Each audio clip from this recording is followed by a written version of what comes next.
Hello everybody, how you doing? We're gonna be live in just a second, but yeah, so let me know how everything sounds. How does the microphone sound? Am I too loud? Am I too quiet? Please let me know in the chat. If you can hear me in the chat, go ahead and post an emoji of a mushroom. That makes sense. Post an emoji of a mushroom. We'll be on in just a moment. If you can, please like this video down below and subscribe to the channel. We're gonna get going in just a moment. I just need to grab a few last things. But yeah, see you soon.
All right, Jimbo, I think we got everything. Ready to rock and roll? Nice, good answer. Be quiet. All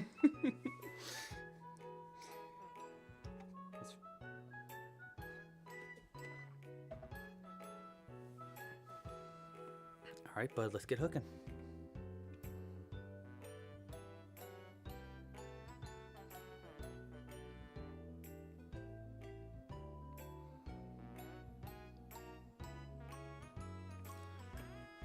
Hello, everybody.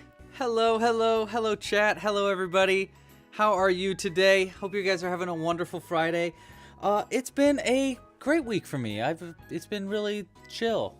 And you know, a chill week is always really nice. Yeah. So today we are going to be crocheting. Hold on. I need to make sure this is muted. Yes, okay, it is muted. Today we're going to be crocheting a brand new pattern that is out now on the website. Will be out free on YouTube next week, but you can actually get early access today if you have a Club Crochet membership. We're making Perry the Pinecone, and we're also going to make a few gnomes, some new gnomes with a G, some new gnomes to add to our collection of gnomes for little Perry here. Now this new pattern is super duper cool. Let me move this over a little bit so I can show you some of the examples of our new pattern. The new pattern's really cool. Not only is it just a really awesome little pine cone pattern that's super fun to make, no sew, so you actually can make it all without any sewing. It's really quick to make. You're going to see that in today's live stream. I make them really fast. But also, you learn how to make a face, and even cooler than that, you learn how to make it into a little drawstring bag that you can close up. That I've made a bunch of different versions of this. A lot of them that I make for little dice bags. See, so I just keep a bunch of little dice in them. And these ones, I kind of think they look like dragon eggs, so I've been making them so that they're more dragon egg-y. Let's see, I think I have one over here that's really dragon egg-like. Is it this one? I feel like this one really looks like a dragon egg to me. Just because it's like so shiny and bright. But yeah, I really like this pattern a lot. I think it's really, really cool. I'm actually kind of obsessed with it and made a lot of these pine cones now because they're really quick to make. And not only can you make them this size, but you can make them with blanket yarn, and you can make them gigantic. And it's the exact same pattern. You just need a larger crochet hook and some larger yarn. It's really cool. And you can even turn these big ones into pouches. And I call these like pinecone purses almost. But you can see they have, this one I keep a bunch of little goblins in. And it's really cool. I think you guys are going to really enjoy this pattern. It's one of the coolest ones I've come out with in a second. That's really simple, you know. I really like doing these more simplistic patterns. But this one, the utility behind it is just so cool. And I think I'm going to be probably utilizing something like this in the future for more patterns, making more bags, because I just think they're really fun, and I feel like I can never have enough things to keep my amigurumi in. I've got so much amigurumi now, and I need to put them somewhere. I must have bags for them all. So anyhow, today we're going to be making a pine cone. Perry the Pinecone is his name. And we'll be making some fun gnomes to add to it. So I need suggestions in the chat. If you have any ideas for gnomes, let me know in the chat. And we're going to get going in just a second. If you like what's going on here, please like down below, subscribe to the channel, hit the little bell icon so you don't miss it when we come out with new live streams. I do live streams like this pretty much every single week. Right now, we're doing them mostly on Fridays and Sundays at 3 p.m. Pacific Standard Time, but I switch them up every now and then. And we do leave them up so that you can watch them later if you want to. So if you are watching this video after the fact, after it's live, please say hi in the comments. I would love to say hi to you and see who actually watches this after the fact, because that's always interesting to me. So hi, thank you for joining. If you're watching live, hello chat. Hey everybody in the chat. I think you can actually watch a replay of the chat too if you're watching it afterwards too. But hello Jillian, hey Zoe, hey Cooper, hey Rach, hey Tina. Tina says hi to Jack Gurgle. That's our little puppet goblin. We'll probably show Jack a little bit later. Okay, well, a few things to go over before we get started today. If you want to crochet along with me, all you'll need is, first is the crochet patterns. You can get all the crochet patterns for today at clubcrochet.com/woods. There's links for everything I'm talking about in the description down below this video. But if you just go to clubcrochet.com in general, that's our website. You can find all the links for everything we're making. But all of our patterns for today are going to be directed at clubcrochet.com/woods. That's where you're going to find Perry the Pinecone. That's where you're going to find our new gnome pattern and all the other patterns in this Woolly Woods season, like our pet rocks and Bigfoot Bobby. There's a whole bunch of them. Other than the pattern, you're going to need some materials. We're going to be using all worsted weight yarn in 100% cotton. This is our own personal brand, Club Crochet Amigurumi Cotton Yarn. This is my favorite kind of yarn to use for amigurumi, but you can really use any kind of yarn you want. Like I said, you can make it with blanket yarn. You can make it with fuzzy yarn. Honestly, this pattern works with a lot of different yarns. But my favorite is to use amigurumi cotton. It's just my favorite kind of yarn to use for amigurumi. If you're using cotton yarn, you're going to want a size G 4mm crochet hook. This crochet hook is getting a little used and worn, a little dark, dirty. I need to probably wash this crochet hook off by now. But I like using a size G 4mm crochet hook with worsted weight yarn. Just good hook to use. If you're using larger yarn, use a larger crochet hook. You'll also need a darning needle for sewing in hard to reach stitches. this is going to be more used for our gnomes today than our pine cone, because our pine cone's actually made with no sewing. You can use a needle to hide ends in, but you don't really need to. It's just like you can if you want to. But yeah, so you want to get a darning needle like that. You'll also need a pair of scissors for cutting stuff, a little bit of stuffing. We're going to use 6mm safety eyes for the eyes for our gnomes, probably 8 to 10 millimeters for our pine cone. Let's see what else. Magnets. If you want to use magnets, we're going to probably add magnets into the base of our gnomes. It's what I like to do so that they can be, they can actually stick to things that are metal, which is just kind of fun and a fun way to like hide them all around. I also like to wear them all the time when I leave as little shoulder buddies. Actually, you know what? Let's add a shoulder buddy right now so you can see what I mean. Let's see. Let's grab, we'll start with this guy here. Actually, you know what? No, let's grab this one right here. Do you have a magnet in you? Okay, fine. We'll use this guy. We'll add this fella to our shoulder. This is going to be Indiana Gnomes.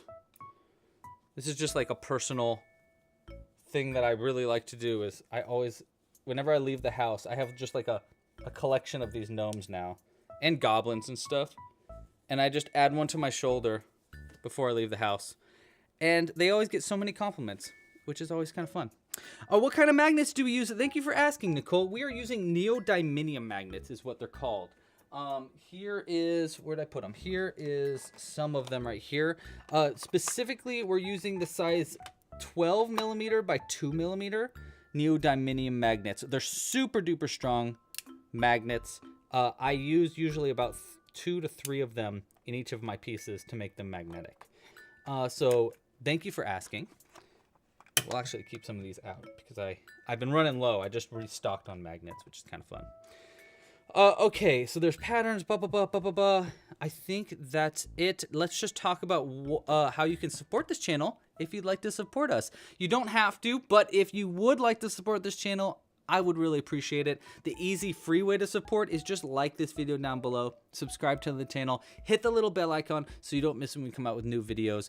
We make new videos all the time, and next Friday is going to be the day that our Perry the Pinecone video tutorial comes out on YouTube. So if you want to check it out there on YouTube for free, it'll be out next week. Just subscribe down below, hit the bell icon so you don't miss it when it comes out. If you'd like to support us monetarily, wow! Thank you so much. That really means a lot to me. This channel is pretty much entirely supported by its viewers. So not pretty much, it is entirely supported by its viewers. If you like what's going on here and you think it's cool and you want it to keep going, please consider supporting us monetarily. There's a bunch of different ways to do so. Probably the best way is with the Club Crochet membership. Members get early access to future patterns and access to the exclusive library of tutorials. Our Perry the Pinecone is in early access right now, so if you are a Club Crochet member, say hi in the chat right now, and you can actually get this pattern now for your membership as early access. Just check it out, clubcrochet.com/woods. You can also get exclusive access to patterns like our gnomes are available with a Club Crochet membership, and a whole lot of ones. I come out with new ones pretty much every other week to the library, and yeah, it's really cool. I highly suggest you check out a Club Crochet membership. Members start at only $5 a month. You can get a free trial if you want. You can cancel it at any time. Again, it's the best way to support us monetarily too, so it's a really great way to support the channel, and please consider. Other ways you can support, we have merch and kits in the store. We are crocheting right now from our Woolly Woods seasonal crochet kit, which I actually don't have one to show you right now because we actually have been crocheting out of it, so all the bits and bops are all over the place now. But it comes with all the materials to make all the patterns that we've been making this season. We've been making a lot of them from, you know, our Bigfoot and our rocks. We made a barn owl burp. We're making frogs and gnomes and goblins and pine cones and a bunch of little foresty critters, snails. Yeah, if you want to check out more of that, just go to clubcrochet.com/woods. We also have, like I said, we've got some pins. These ones are some of my favorites, our little dino pins. But we have a bunch of different kinds of pins available.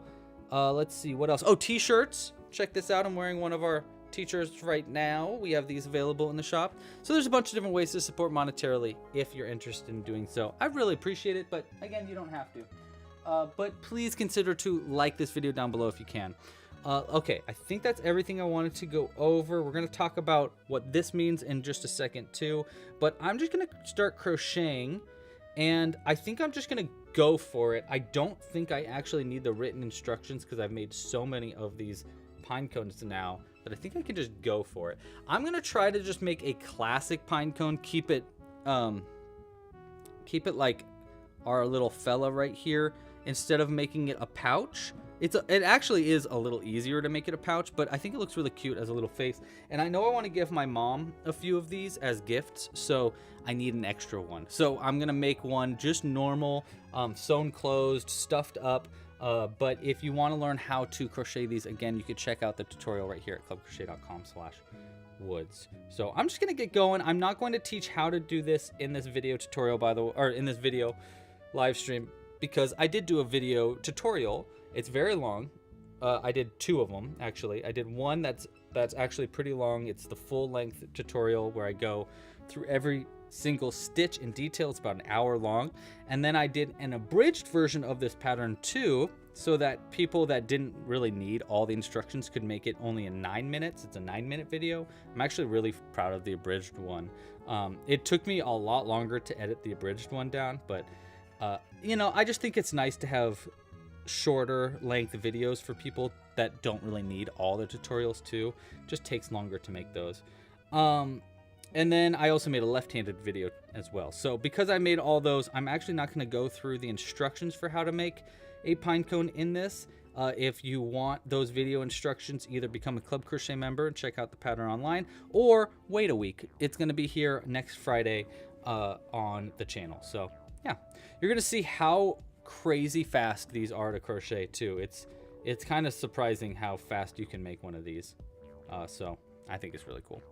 What else? We need suggestions for gnomes in the chat. So if you've got ideas for a gnome that you'd like me to crochet, please let me know in the chat, because once we finish up our pine cone here, we're going to crochet a few gnomes, and I need suggestions. I do have our suggestions from our last gnome crochet along, so we're going to probably start working off of that. But if you want to add other suggestions, go for it. Last time we made our Indiana gnomes and Gnomerelia back here. We had a bunch of fun gnomes. So I'm very curious to see what suggestions you'll have in the chat. What else did I want to say? Oh, yes, that's right. We are hiring. Hey, guys, guess what? Club Crochet is hiring. We are looking, that's what this help wanted in the background here is for. If you are interested if you are a website designer, or developer rather, if you're a website developer and are looking for a gig, we are hiring. We're looking for a website developer for a part-time to start, and then with opportunities to grow. If you want to learn more about that, you can go to clubcrochet.com/jobs, and there should be a link at the bottom of the website to quickly get there if you need to. But yeah, we're hiring. Please submit an application. We're looking for it's a part-time work from home gig, again with opportunities to grow it for more hours later. So it's pretty cool. If you know anybody that is a website developer, please send them our way. It would be really cool. Yeah.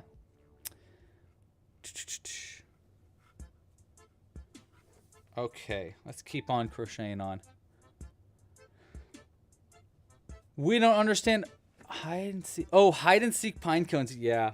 Did my mom find the bunnies? Yes, she found the bunnies. I think actually. Did she find all the bunnies?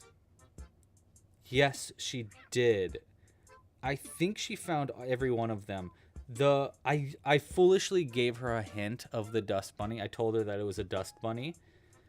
And so she found it way quicker than she should have. Honestly, she would never have found it if I didn't say it's a dust bunny.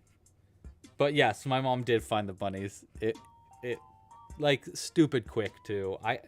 I need to hide them even better. I keep saying that, and then I'm like, this one's super good. she'll never find this one. And then she does. And it's like, dang it, Mom. Stop finding everything. Oh, that's right. I did want to say also, if you're interested in supporting... Wait. Hold on. I had a brain too. Oh, yes. If you're interested in tipping today, you can. It would be great, but you definitely do not have to. But if you're interested in sending a tip my way, you can use the little super chat button. That's the little dollar icon next to the chat. If you add anything to the super chat today, I'll add a little gnome or a goblin in the background for you. And you'll get a big thank you. So you don't have to at all, but just letting you know that is an option if you want to. Totally can. Geocaching. Yeah, this would be a good geocache pattern, like to hide something for geocache. I like that idea a lot. I actually used to geocache a lot with my dad, so that would be really fun. 4, 5. Yeah, that's a really good idea, actually. I'm kind of surprised I didn't think about that sooner. But you're right, it is not totally weatherproof. I mean, it's not that, honestly, it's not that bad weatherproof, as long as you keep it out of the rain. It might get a little sun bleached, or attacked by a squirrel. I have found that. I used to hide a bunch of goblins in my neighborhood, and I found that the biggest problem with it, honestly, it wasn't really a problem. They did fine out there, outside. I still hide them all the time in my neighborhood, but they do get sun bleached if they're in direct sunlight, and even worse, they get attacked by squirrels eventually. So you need to provide them with some weaponry. They need to be prepared for fighting off squirrels if need be. 1, 2, 3, 4, 5, 6. Yeah, okay, we're good. We are on count. We're actually almost ready to already start making the face, which is pretty cool too. Hi, Kristen. Thanks for joining the stream. Have I ever tried wet felting? I have not. What is wet felting? Can you explain that to me, Jost? That sounds very interesting. I've never actually heard of wet felting before. I'm gonna guess it means that you get something wet and then... No, you can't. Is it needle felting while it's wet? Or is it like you crochet something in a wool and then you like throw it in the washer and dryer? Because I've done that before, but I don't know if that's really what you mean.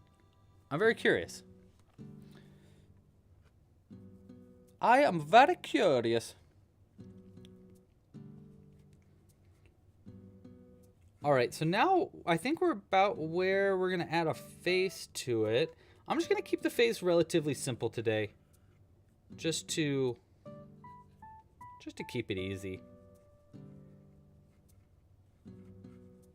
I always like to do little bobble stitch faces, so I think that's what we'll do today.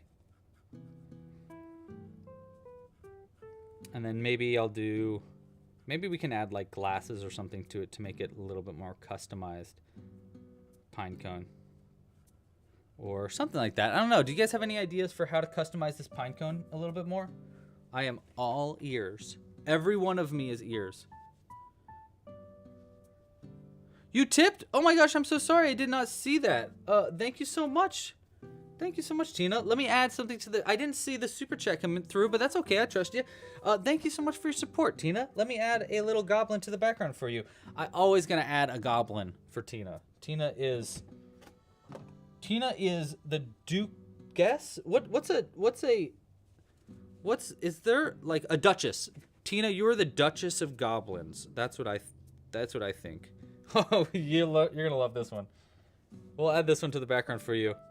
I actually don't have a name for this beautiful, beautiful, long-locked, gorgeous goblin. But let's go ahead and get their hair. Usually their hair is like tumbled up like this to look like cotton candy. But that's perfect. Oop. And Tina, if you have a good name suggestion for this beautiful goblin, let me know in the chat. We'll go ahead and put this goblin on top of our pinecone right there. Oh, they're just going to be staring at you all live stream. Thank you for your support. Give it a fez and call it Stan Pines. Why Stan Pines? I need an explanation, Zoe. What is Stan Pines? Is that a person? What about Chris Pines? I know that's a person. I like this idea of giving them a name and then starting to build their character from the name. That's kind of fun. We can make it look crazy. We could do one big eye, one little eye. That could be kind of fun. I don't know. What you thinking? Oh, from Gravity Falls. Oh, I like that. Yes, yes. Okay, that could be fun. He needs a nose then too, right? I think I did 5 stitches between. Yeah, I think they need a nose for that. Okay, let's go ahead. We'll add a nose too. I haven't done one with a nose yet anyhow. Let's do just a red nose. I think a red nose is kind of clear that it's a nose, right? Or it could be a green nose. Let's do red. Let's do red. I'll actually do a big bobble stitch for the nose. Normally I just do mini bobbles, but we'll do a big nose here. Because I think that Stan has a big red nose, right? And then he's got little black glasses, like square black glasses. We can actually do that as well. He'd also need eyebrows. But actually, I think I'm pretty sure that the like scales of the pine cone should actually probably work as his eyebrows. I like this though. I think this is a fun idea. Stars, how you doing? What's up? How has your day been? What you been up to this week? Yeah, he's got those little, yeah, the glasses, right? Yeah. And then he doesn't have a beard, right? He had like an episode where he grew a beard or something. Man, I need to rewatch Gravity Falls. That show is so good. Have you watched Gravity Falls in the chat? It is a 10 out of 10 show. Very, very good show. Back when Cartoon Network actually made shows. I think that was Cartoon Network. Or was that Disney? Actually, maybe it was Disney. What was the pig's name from that show? I can't remember. I really liked the pig. And it got like possessed by something. Man, it's been a while since I watched that show. I should watch that. I bet you Jules would really like that show too. That'd be a nice like chill show to have on in the background while we craft. It's a good idea. Thank you for reminding me of that show, Zoe. Yeah, he's got like 5 o'clock shadow, right? Yeah. You don't think you've heard of it before, Kristen? It's a really good show. It's called Gravity Falls. It's essentially this family. I mean, it's like an uncle and his nephew and niece, and they are. He owns like a cryptid shop in the woods, and they run into. It's kind of got like Courage the Cowardly Dog vibes a little bit, but also has like Over the Garden Wall and Steven Universe vibes a little bit. It's really cool. Honestly, just check it out. I guarantee you're gonna enjoy it. It is a good show, straight up, for anybody. I think it's a good show for kids, but it's a great show for adults too, because it's like, it's one of those ones that got like, oh, you know what it has? It has big Adventure Time vibes too, in my opinion. Which Adventure Time is top 3 shows for me. I love Adventure Time. I'm a big Adventure Time geek. If you can't tell. I feel like that's pretty obvious though. I feel like I give Adventure Time vibes. Plus, you know, millennial. I feel like that's a millennial thing, is to really love Adventure Time. I don't know. Maybe that's just everybody loves Adventure Time. That's what I think. If you haven't seen Adventure Time, go check that out. Okay. 1. And then 2. All right, so there's the face kind of starting to form. I know it looks really funky right now, but we're going to add big eyes to it and stuff. How big are Stan Pine's eyes? Let me look it up. Stan Pine's. Okay, so he actually kind of has tiny eyes. They actually probably should have been closer, too. They should have been, like, right next to it. I guess I could go back and fix that. What do you think? Should I go back and put the eyes just a little bit closer?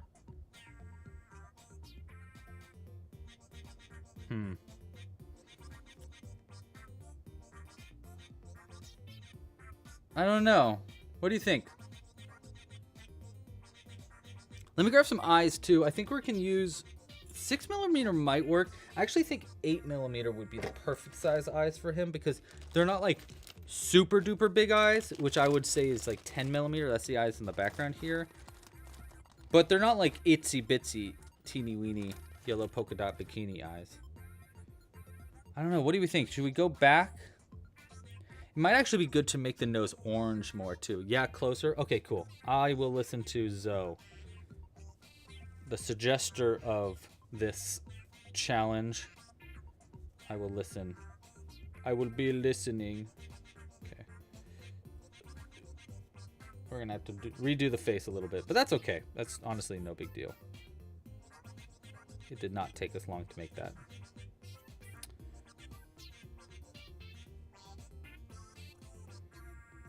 All right, back to this.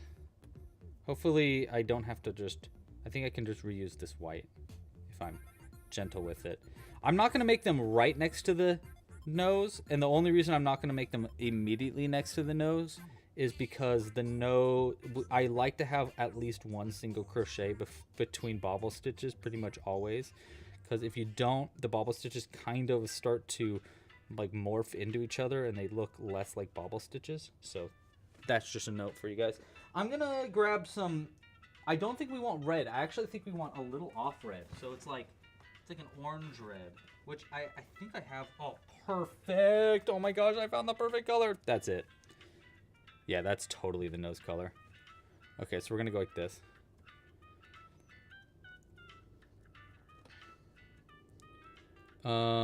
I think we go, yeah, we need to go around the stitch there, like that. Yeah, I like that. Okay. And then we'll go, yeah, well, and this way we'll use the red for the fez, which I think will be kind of nice too. Oopsies. This is the perfect color for the nose, wow. I think this is like the only, I'm like almost out of whatever yarn this is. I have no idea what this is. I bet you it's an old yarn, probably like a Lion Brand cotton, back when Lion Brand made cotton yarn. I don't think they really make cotton like this anymore. I think this is like 15-year-old yarn. Okay. And then we go around this right there. Like that. Nice. Okay. Yeah, that's a little bit better. And then we can cut this beautiful yarn. We're going to save it. This precious, precious blood orange yarn we do not want to run out of. Hey, Terry. How you doing? What are you up to, Terry? Tina thinks we should use 6mm eyes. I hear that. 1, 2, there's 3. Ooh, I love this. I use this Animal Crossing song a lot in my tutorials. There we go. Bum, bum, bum. Oh my gosh, that's looking good. Yeah, and then eyes, and then we'll do big glasses over it. Big square glasses that we'll make out of wire. But we'll do that at the end. And then we'll make some gnomes. Okay, well, it's time. I gotta speed this process up now. Because normally I would be done with a pinecone by now. That's how quick these are to make. Oh, and maybe we do it this way. So it's I. So when they're hanging upside down, yeah, I think we'll do it like that. Hey, Darlene. How are you? Thanks for joining. So how's everybody's week been? What have you guys been up to? Let's see. What have I done this week? It has been quite a long week. I crocheted a bunch of stuff. I finished up, I think, the final rough draft for our next pattern too, which is pretty cool. We're doing a collaboration pattern next with Sir Pearl Grey, and I'm very excited about it. It's very unique, as Sir Pearl Grey tends to do with our collaboration patterns. He always likes to take it as a challenge to make something weird, and I love that. He always just thinks outside the box, you know? Oh, I came up with what the next seasonal crochet kit is going to be. Me and Jules did that yesterday.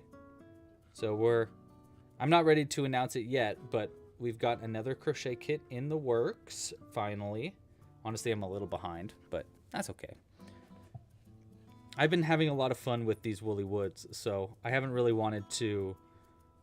I've kind of just been, like, focused on making woolly woods patterns for so long now that, like, I haven't been doing much prepping for the next season.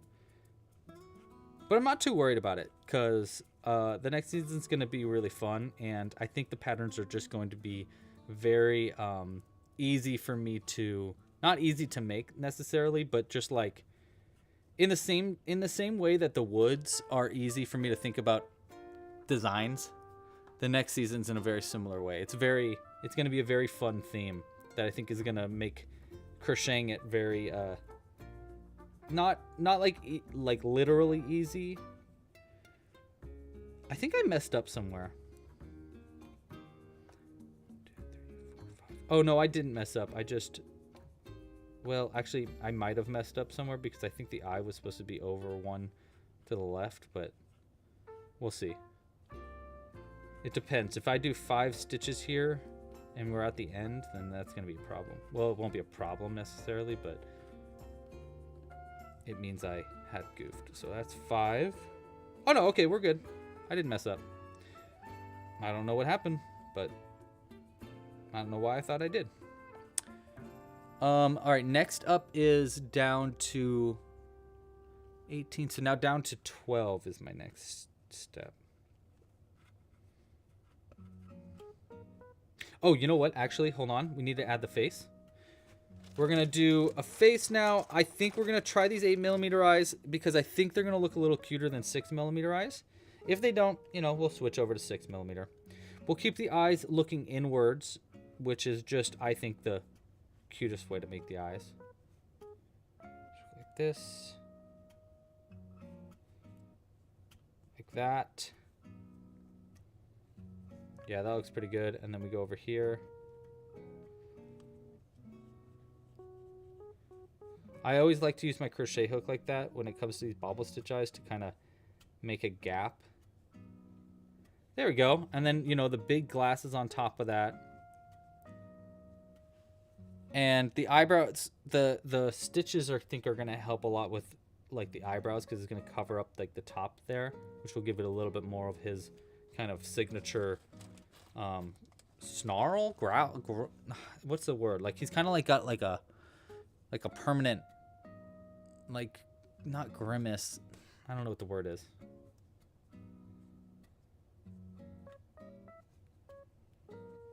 This is a great suggestion, Zoe.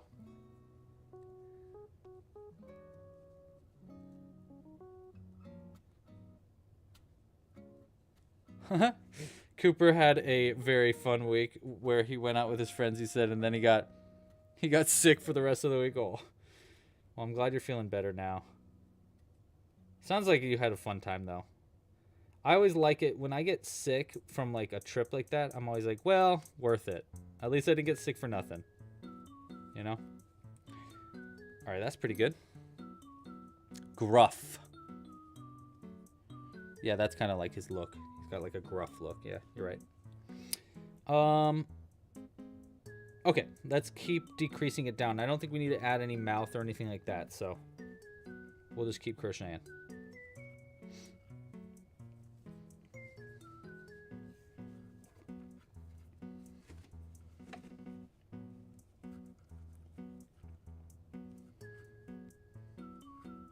Let's see, what else have I been up to this week? I've actually not been playing a lot of video games. I did play pickleball yesterday, which is pretty fun. Sometimes I play pickleball with my parents and Jules, and that's always really fun. If you've never played pickleball before, I suggest it. It's a fun game that is really good for exercise, but not too, like, you probably won't hurt yourself. Probably. All right, before I finish our last round, I'm going to stuff it a little bit.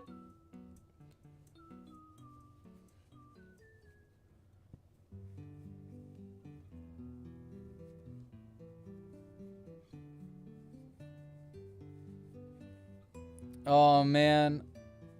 Tina's got a pain in the neck, literally, going on right now. I'm sorry about that, Tina. I had that all week, right, like here, right there. It still hurts. It's been like killing me all week. Oh. Well, that's probably not a good thing, but I gotta say, neck cracks, yeah. Well, if you're watching this, don't crack your neck. Do as I say, not as I do. Fix that eye just a little bit there. That's pretty good. And also, this stitch is kind of like popping out in a weird way, so I'm going to kind of try to stuff that in a little bit. I don't think it's going to be a problem because it's all going to get hidden in when I do my scales, but that's okay.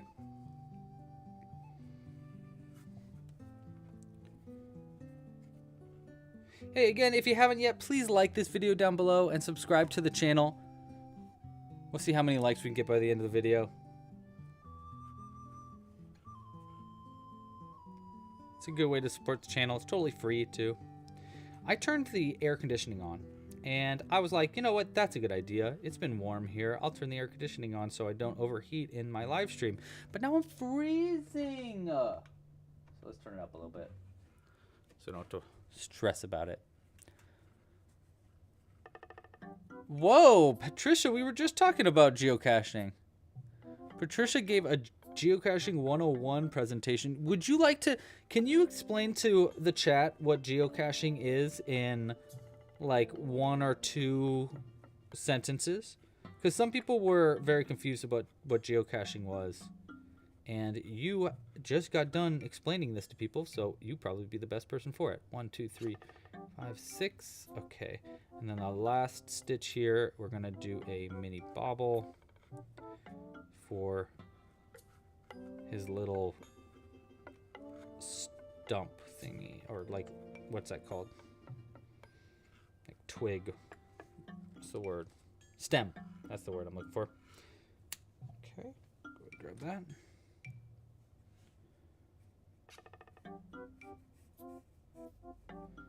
All right.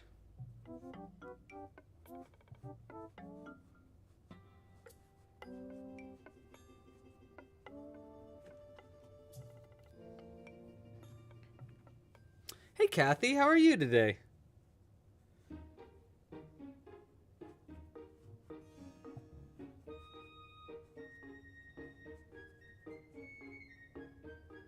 Jules has been playing a game called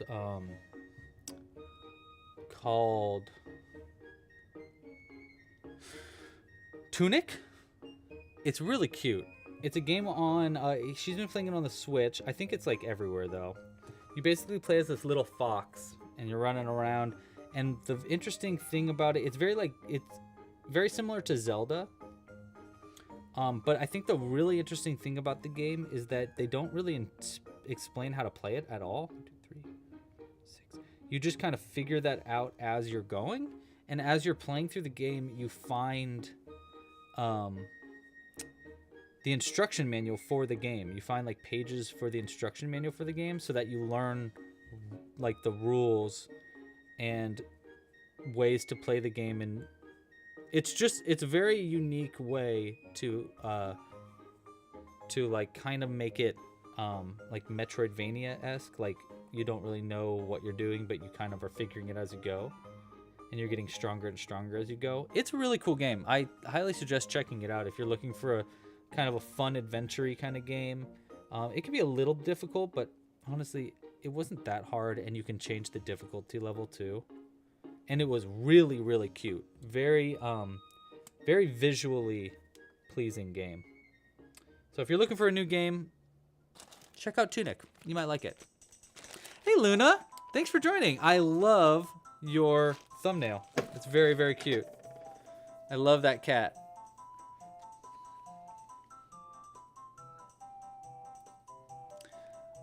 Jillian says that they've been doing some art and setting up a palette, hoping to make a bunch of stuff that people might like to buy.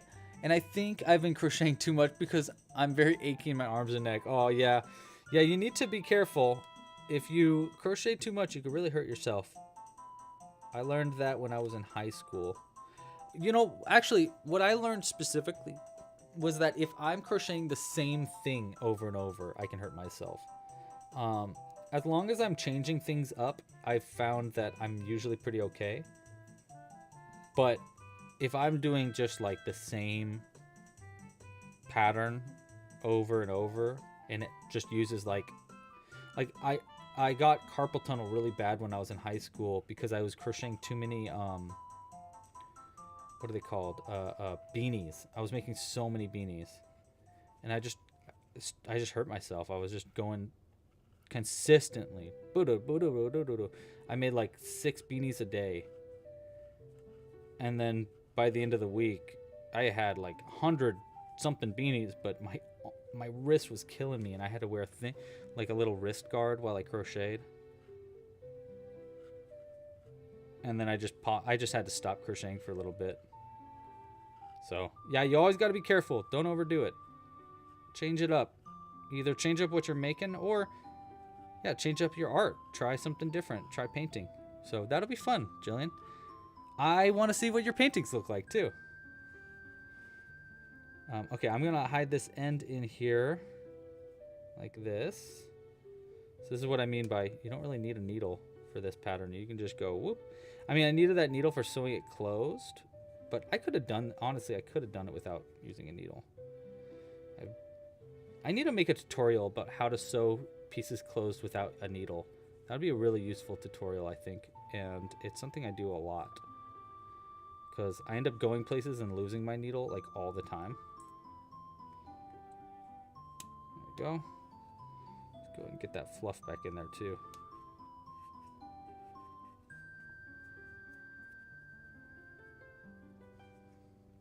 I have a question for the chat.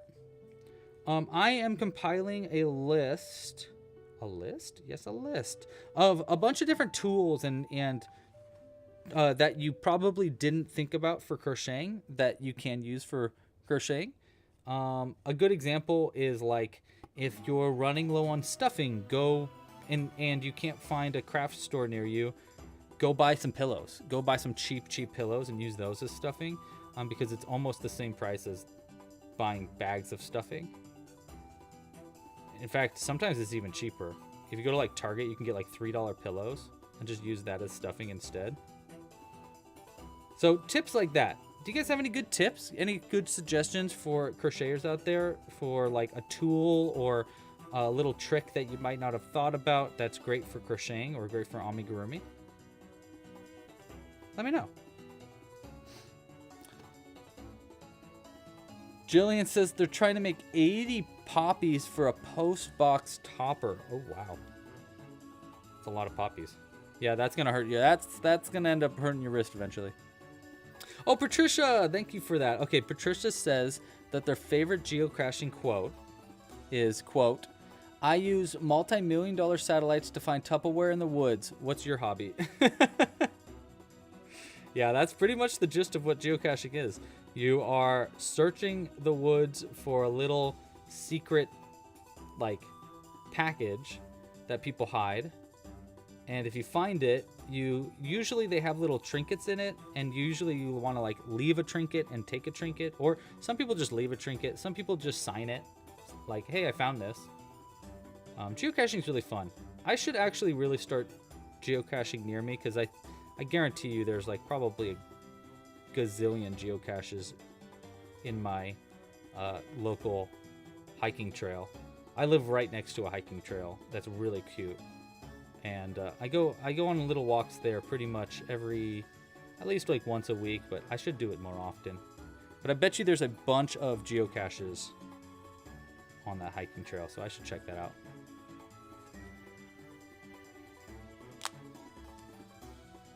Ooh.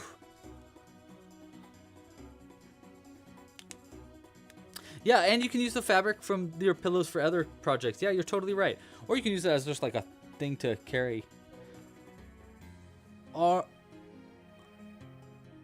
Ed, thank you for asking. A lot of our patterns are on Etsy for sale. I need to put more of my patterns on Etsy for sure. But you can, there's a Club Crochet Etsy. And there's also, I actually also have a Louie's Loops Etsy for my own personal stuff. But yes, those are actually, they are on, some of them are on Etsy. I mean, I would rather you buy them from my website because I don't have to pay a big fee. Etsy takes like, essentially if I sell a pattern on Etsy for $5, I'll make like maybe $4, maybe like $3.50 because it costs them a certain amount to put it up there. It's also, they take a portion of your purchase as well. So there's a bunch of different like hidden fees in posting to Etsy and selling on Etsy. But if you buy it straight from my website, I get a vast majority of that. You know, I just have to pay like a credit card fee or PayPal fee. So that's just my little caveat there. If you're able to purchase something directly from an artist rather than through Etsy, go for it. But if you know, Etsy also works. It's not that big of a cut. I mean, yeah. You get what I mean. You get what I mean.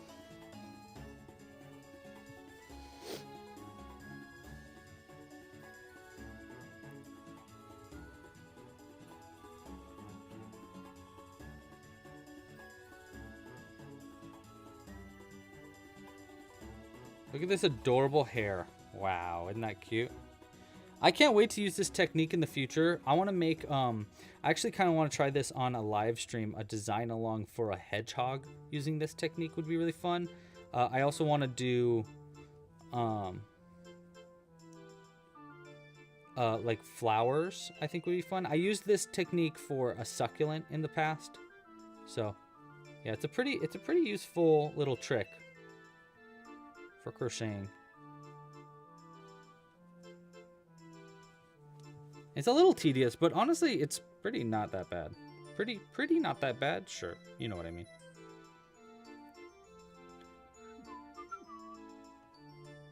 Gosh, this song really throws me back. It's just playing Ocarina of Time like way too much in the middle of the night when my mom didn't know that I was playing video games. I miss it. I miss those times.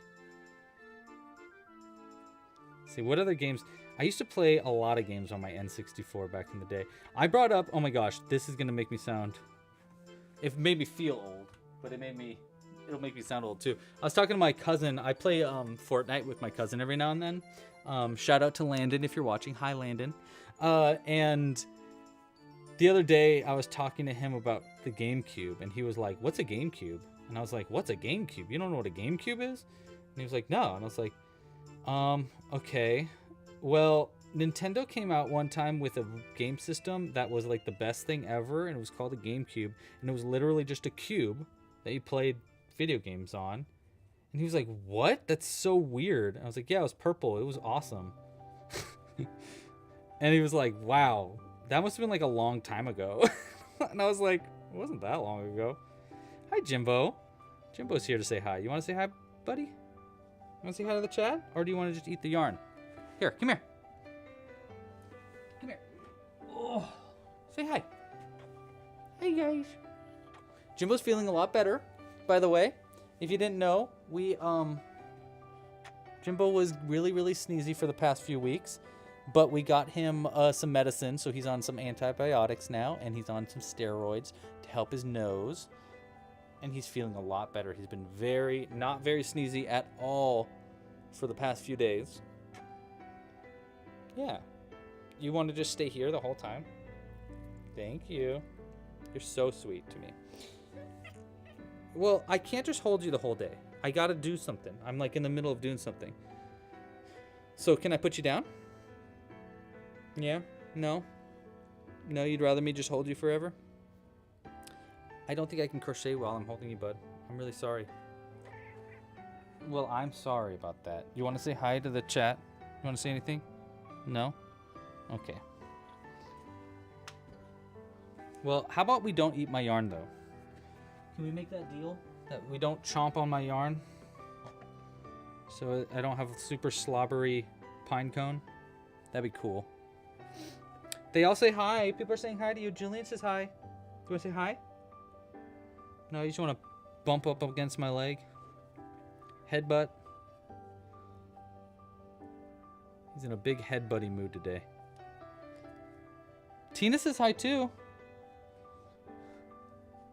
A bear says that we need a baby carrier. I think that would be really fun, actually. Like a Bjorn or something.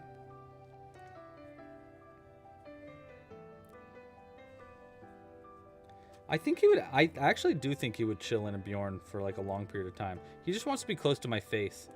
When at night, he sleeps on Jules's head.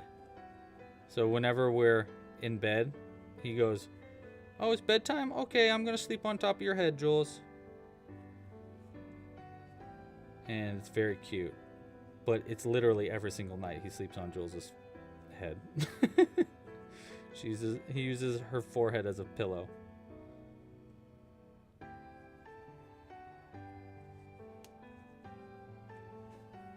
All right. Hopefully we got enough room for a little fez in there. Might be hard. They're glad you're feeling better, buddy. He's laying on my feet right now.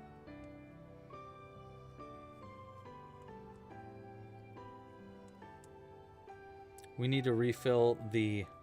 I have a I got a bird feeder that connects to the window outside. It like connects right on the window, and I just add bird seeds to it and stuff. It's really cute because the birds come straight to the window, but even cuter is that the squirrels jump in it and are like right up against the window. Jimbo loves it. He's kind of obsessed with them.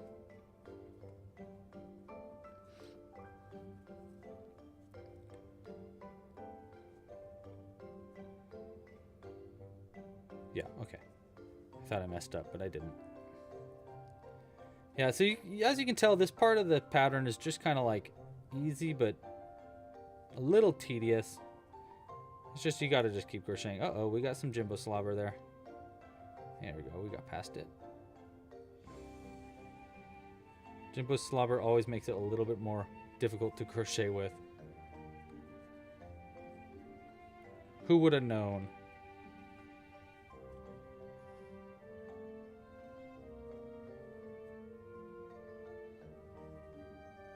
There we go.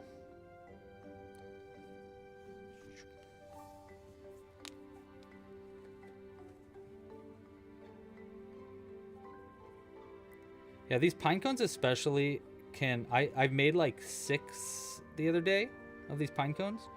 And I did find that this part of the pattern, when you're making the scales and stuff, can get really exhausting for your fingers if you're making like 5 of them in a row. You're like, okay, you just got to hold your hand in like this weird kind of claw shape a little bit. So you can see how my hand's kind of like in a claw shape. Eventually it gets really exhausting. But I really want to make a giant version of this using like just doing the exact same pattern, just making it bigger so that it makes a cooler like dragon egg pouch. So I think that's what I'm going to try doing next. I just need to find the right yarn for it. I want to get like a purple yarn or something. And just make it my like main dice pouch, you know?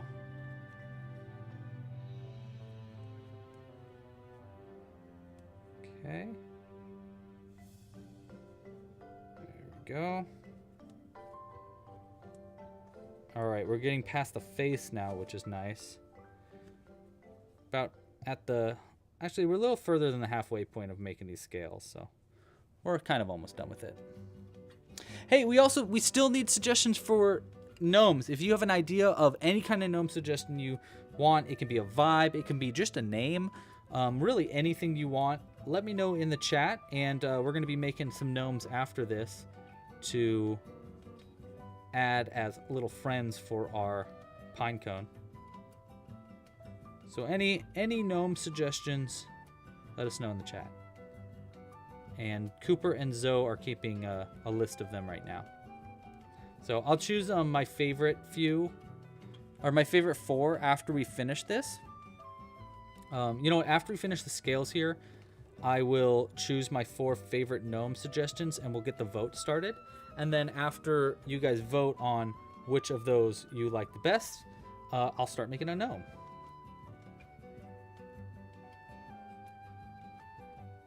And while you're voting, we'll finish up. We'll make the what's it called?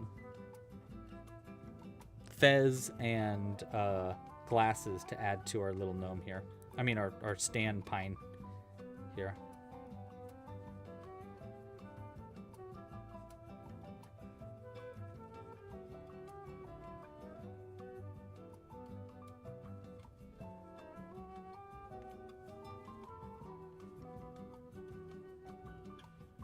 He's looking pretty cute, though.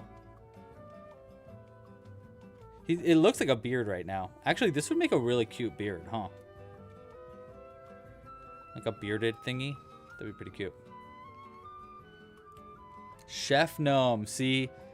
Erica's listening. I like Chef Gnome. That's a great suggestion. More ones like that. Fairy Gnome. Nice.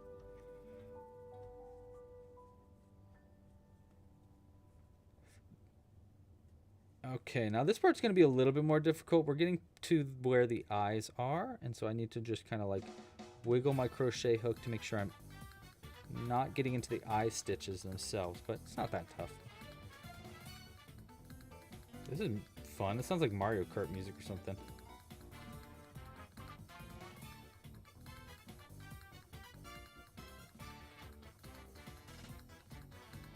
Go.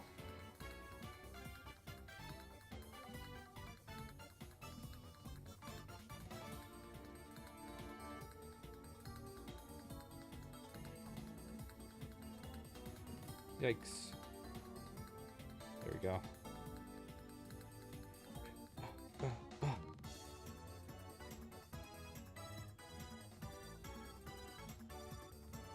Nice. Yeah, that's working. Maybe I should have done these two in like gray for his eyebrows. Oh well. It would have been annoying to do color changes, to be honest. Princess Gnome. Princess Gnome. Please.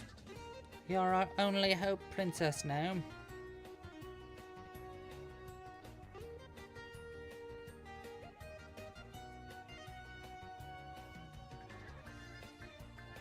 Alright, just a few more stitches here, so we just need a few more gnome suggestions. Let's see, what are some other ones from last time? I think we had some good gnome suggestions from last week, or couple weeks ago now too. I think there was like Space Gnome was in there, which I don't know what a Space Gnome would look like. I don't think I can really, well actually I might have, I need to pull some stuff, but I might have an idea for how to make a Space Gnome if we do get that.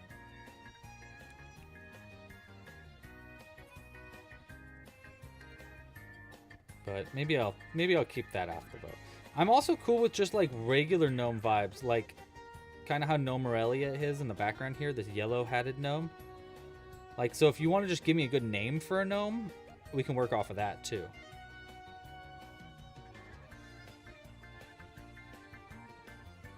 I guess Gnomerelia kind of looks like a farmer gnome, a little bit. A Union Jack gnome?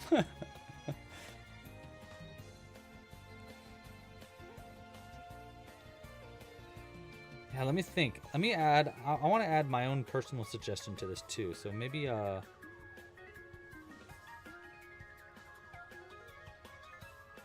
Captain Gnome. Police Gnome? Nah. What would a gnome? What would the gnome like town? A town of gnomes. What kind of gnomes do we think that they could use? Like what would be helpful for a town? Or not, you know, what, like maybe an artist gnome, maybe an illustrator, or maybe a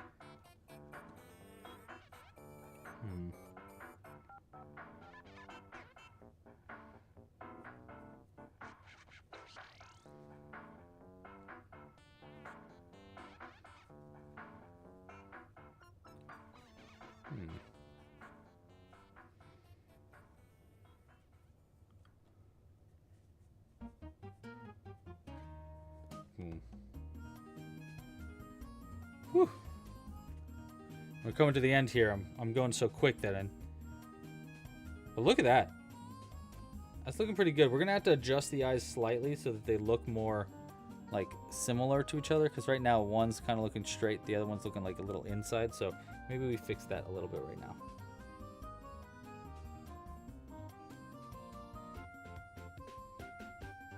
You know, kind of try to center this eye a little bit more by pulling out the white. And then maybe we do the opposite to this one. Kind of try to hide this side. Make it look inwards just a little bit more. That's pretty good. That's a little bit better.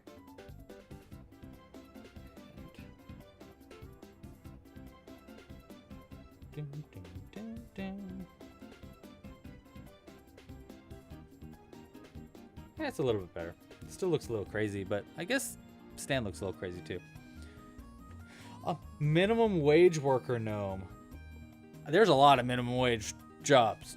How about like a blue collar gnome? I feel like all gnomes are blue collar gnomes though. Be funny with a white collar gnome, like a business gnome. Business gnome. Hello, I'm business gnome. Nice to meet you. A DMV gnome. A sheriff gnome. All right, see? Oh, we're getting somewhere. Sheriff gnome. Mayor gnome. I like mayor gnome. Wizard gnome. Mayor gnome's funny. I think we can make a pretty fun mayor. A will-o-wisp gnome. What's a will-o-wisp gnome? Like the Pokemon will-o-wisp? A gnerd gnome. I like that. Gnerd gnome.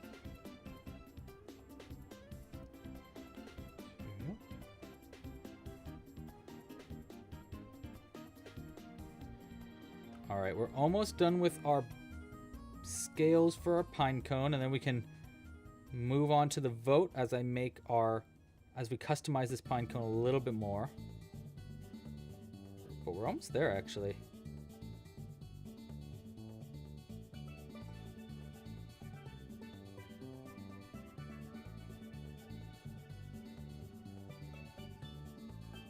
I know I'm kind of like squishing them in right now, just because it helps me with my grip.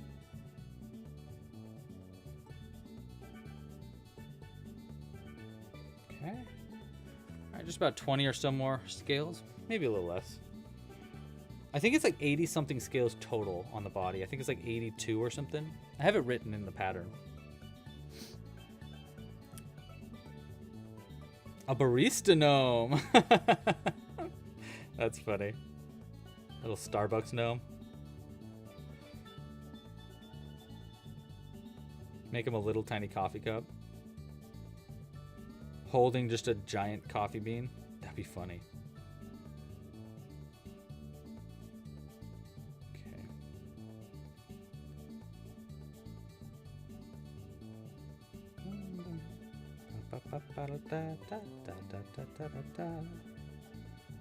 Yeah, we'll probably make 2 gnomes today. Maybe we make one that's like ultra customized and then one that's like kind of like No Morelia, just like a vibe. Less of like a theme, more of like a vibe. I think it's kind of fun to just add gnomes in that just kind of have an energy to them. Whether that means just like colors and like hairstyles or what.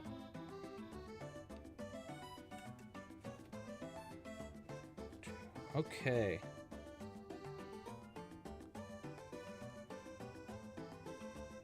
All right, I think I'm on my last row here. We're gonna end right here, so that's 1, 2, 3, 4, 5, 6. Okay, so we got 6 more to go. Let's just count them. 1. Okay, that's 1. 2.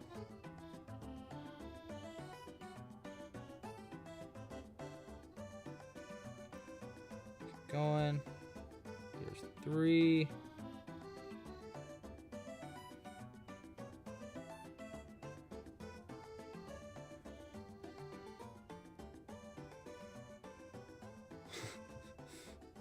There's 4.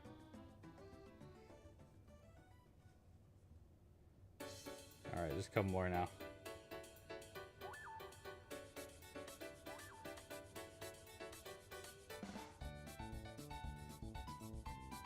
All right. Last one. Actually, we could end it here. I've been ending them a little early recently just because it kind of clears up the top spike. So I think we actually will end it here. Okay, so let's go ahead and cut it loose and we'll hide this end in. Just pull it through some stitches in the back here.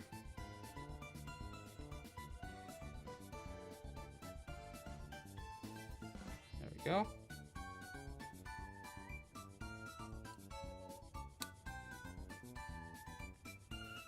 And there we go, made all done. Okay, so now let's get some votes for gnomes going, and then we'll customize this a little bit more. We'll add some glasses and maybe a fez to the top of it. But I mean, I love it with the little nose. It's very cute. I can't believe I didn't think about adding a nose to one of these sooner. All right, let's go ahead and I'll put a vote going on in the chat real quick for our gnome suggestions.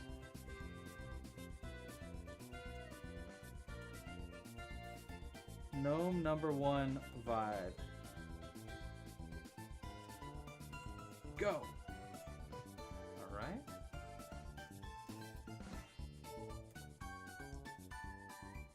Oh, steampunk? Whoa, that's wild.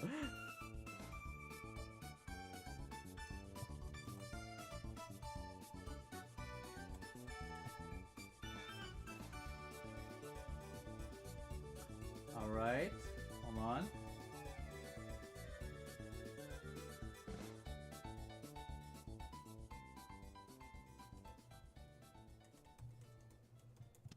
Okay, one more. Hold on.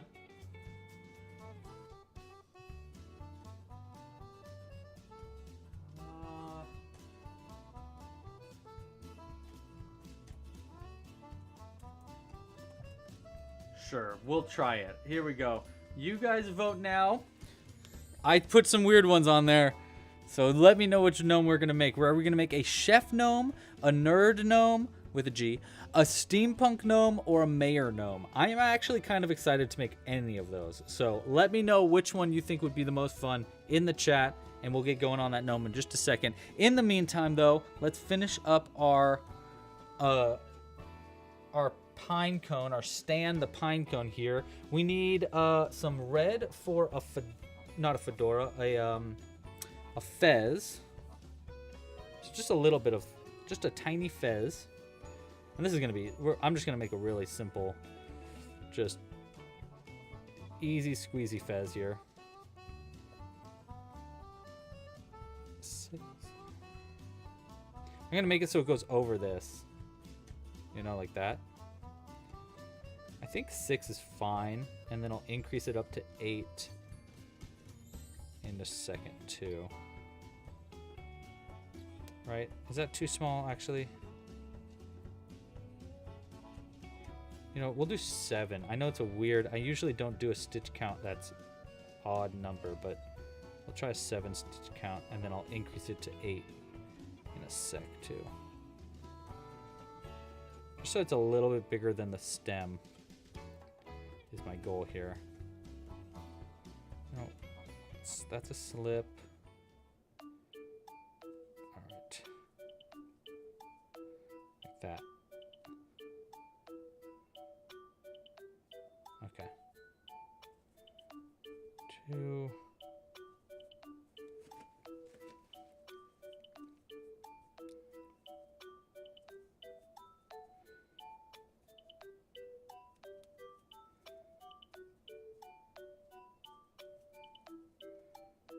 Okay.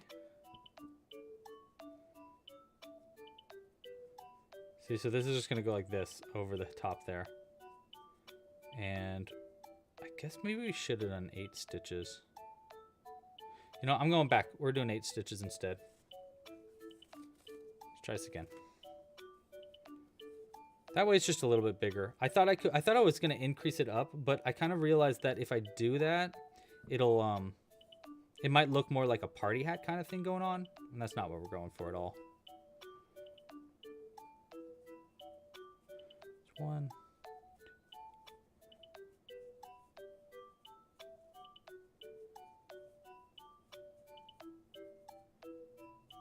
All right, there's 8.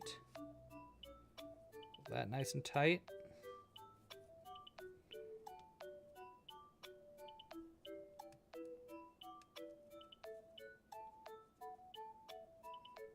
Okay.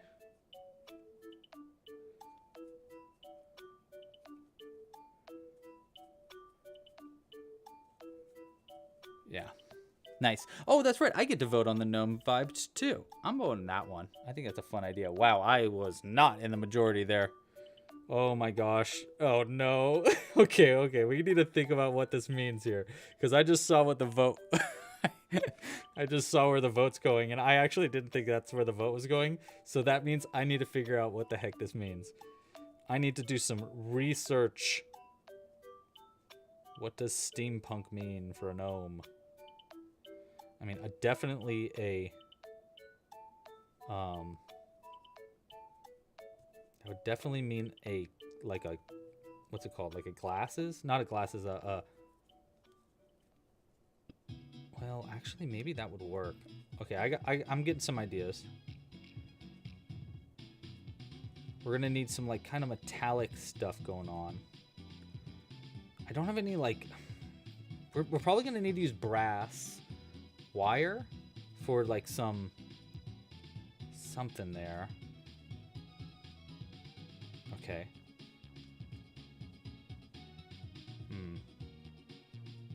All right, is this big enough for our fedora? Or not fedora? I don't know why I keep calling it that. That's pretty good. Maybe I should go one more bigger, like longer. It might get too long then. This might be good. You know, that way it's just out the top of it. We'll add a little yellow fez thing, because I think it's a yellow fez. Top that. Oh, actually, you know what? It's like a dark brown, like a maroon. No, it's like almost like a black. Yeah, okay, we'll do a black kind of end coming out, and then it looks like it like goes over and back, and then I do a little windy thing on the back. Okay, so that's what we'll do. Okay. Yeah, that'll work. I'll do one more single crochet just to even things out, and then I'll slip stitch here. Okay. All right, and I think I'm just gonna sew this on very gently, you know, and not make it a big deal. I kind of didn't even want to sew it on at all, to be honest, but we're making a stand pine cone, might as well.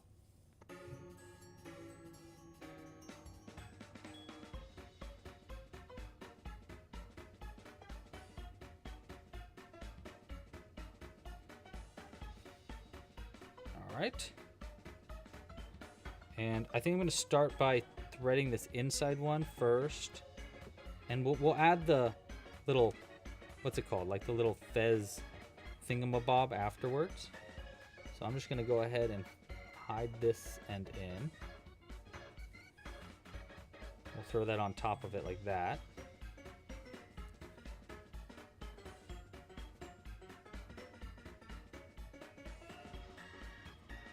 And And then I'm just gonna make this really easily sewn on. We're gonna go into there, out of here.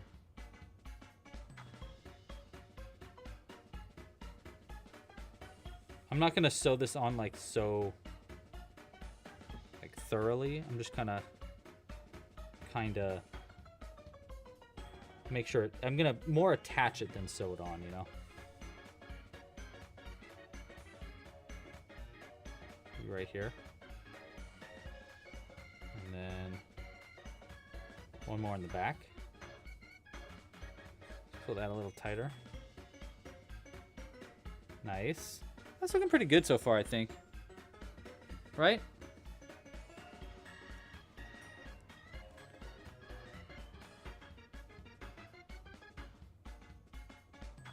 Here, we'll do a last one right here.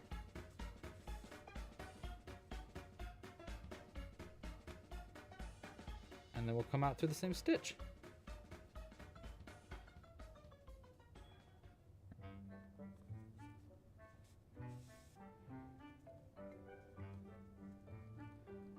Nice. That looks pretty good. I love the idea that there's just like this, like, I don't know. I like the idea that there's this like colony of anatomical pine cones in the forest, in the woolly woods. I want to start creating like little stories for the woolly woods and just all these little creatures and creations that I make. I like that we're giving them names now. I need to go back and give some names to our past creatures too. But I like that that's starting as well. Okay, so now I'm going to use black for our fez for this. We're going to keep the fez pretty simple. I think all it is essentially is like... I think all it is like boom and then down. Yeah. Okay, so I think all we need to do for the fez is basically do this. Into right here. We'll yarn over, pull that through, and then pull it through too. Just gonna create a little end there because it looks like his fez is a little bit like it's like pulled off the side like this, and then it's like kind of bunched up here. So he kind of does like a little. I don't know how to do it. It's almost like it's like this. It's like wound around like that. Like that. And then it's wound down and then cut. And then this part is sewn on with some yellow so that it stayed in place and like kind of sticking on the back a little bit more. I guess we don't need to do it that way though. We could just kind of have it hanging like this. Well, let's go ahead and try it with some yellow yarn just to sew it down and see how that looks. Because it's more accurate to the character also. Essentially we go up through a stitch on the side here. And then I'd go out from the side of our fez. And then we'll go ahead and make that little, like that maybe.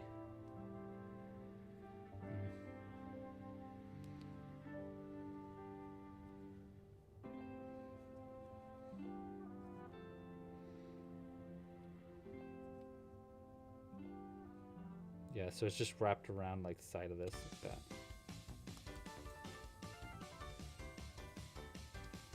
Stay over there.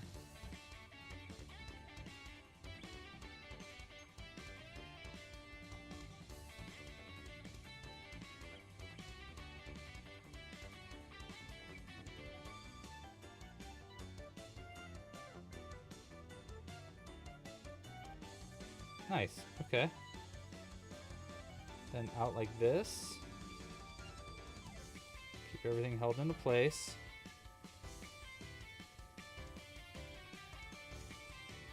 I don't know if that's actually good. I think we want it wound more than that. That didn't look right. Let's try this again.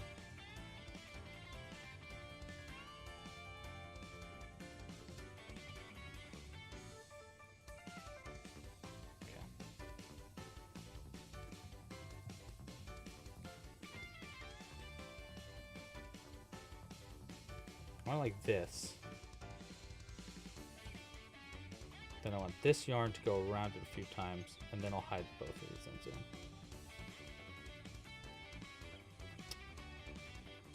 This is hard.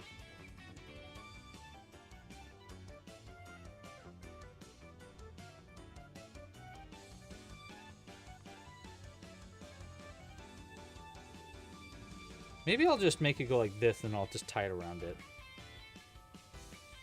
That might make our life a little easier too. We'll do that.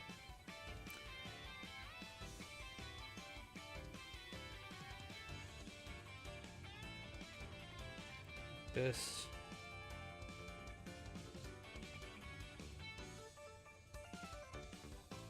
Go 1. Go 2. Should we do 3? Does it need 3?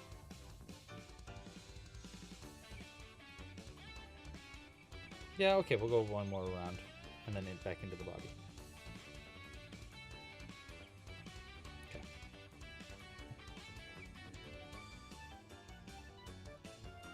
Like that.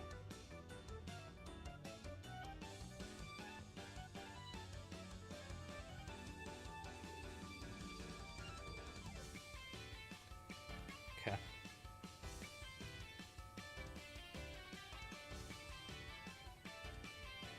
Nice. Yeah, like that kind of. Pull this down just a little bit there. And then we'll have this part cut off on the side.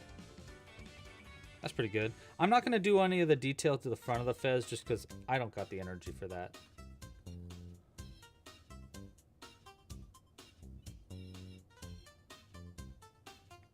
Ooh, I love that suggestion, Zoe. Using tiny cogs from watches and stuff. I wonder if I have anything that we could take apart that we could use for this. I could use probably a spring from a pen. That could work. All right, so that works right there. And then we're going to go ahead and just cut this a little short. Like that. And then like that.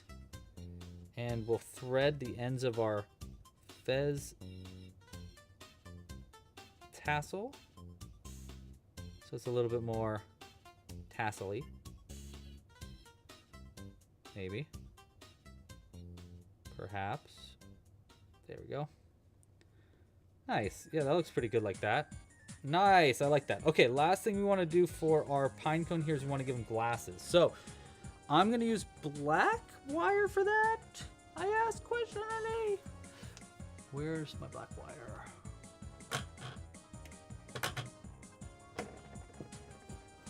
Hold on.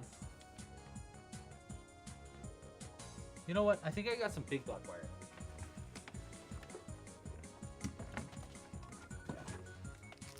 We'll use one of these. I have these from an old project. Oh, I did not see what you named the little goblin, Tina. What did you name our goblin, friend? And where is my...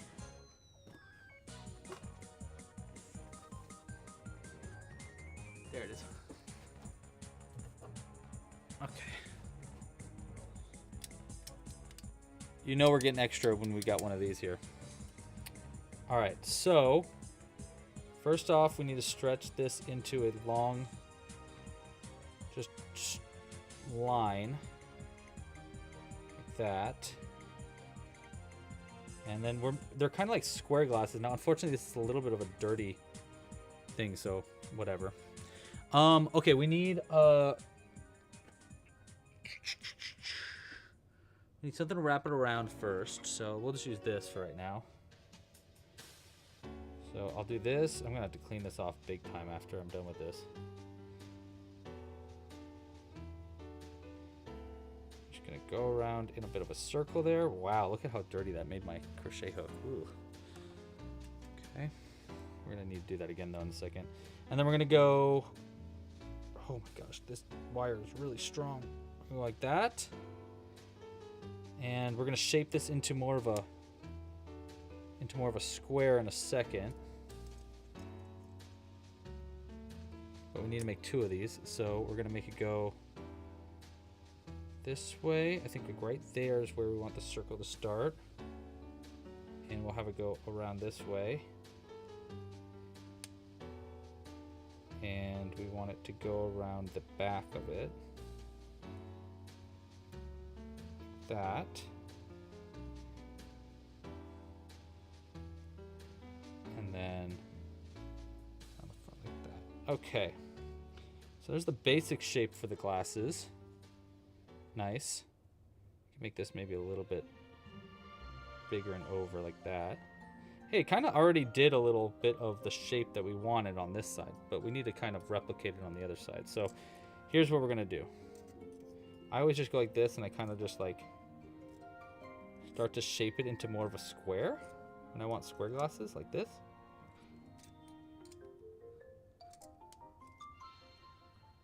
And that.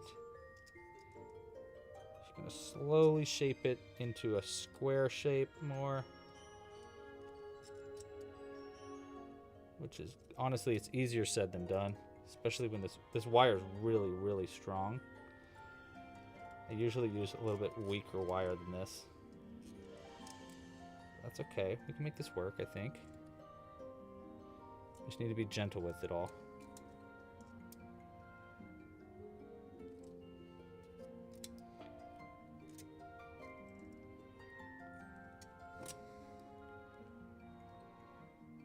Okay. Just to imagine it there. Okay, this side's a little long now. It's kind of perfect, but that's okay. We'll bring it in a little bit. Box it out a little bit.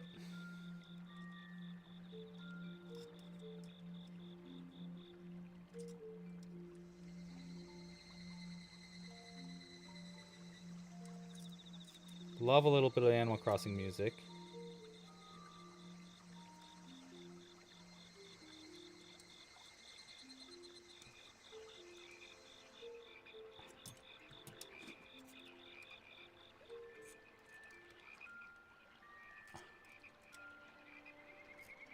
There we go. That's kind of nice on this side.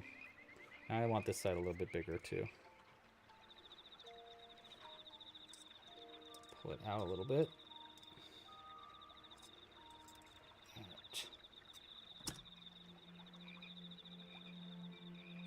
And then I'm gonna push them in a little bit more. We're getting there.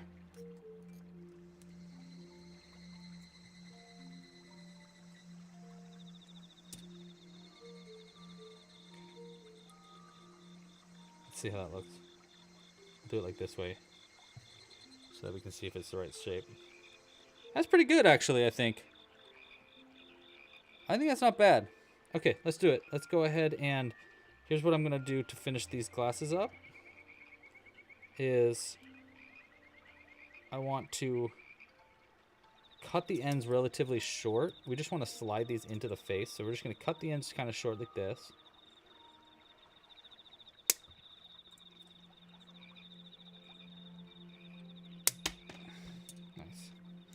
And then we'll just slip the edges of these into the actual stitches of the face. Like that. They're a little long and a little not as square as I was hoping. So maybe we can just fix that up a little bit here. That's not too bad. It's just this side that I'm not vibing with as much.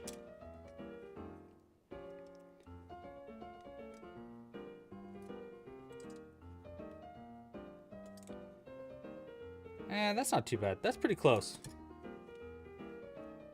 Let's maybe just push in these two ends a little bit, like this.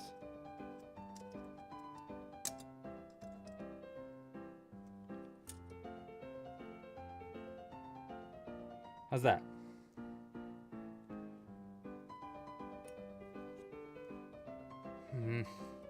I just wish the sides of this were more square. Let me see if I can fix that a little bit.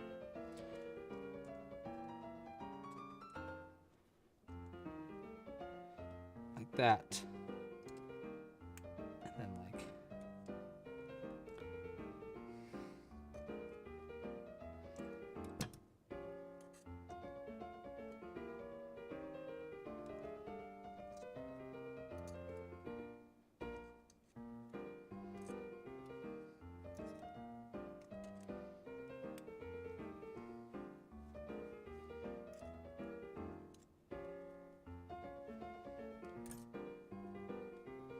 All right, I'm getting a little too technical here.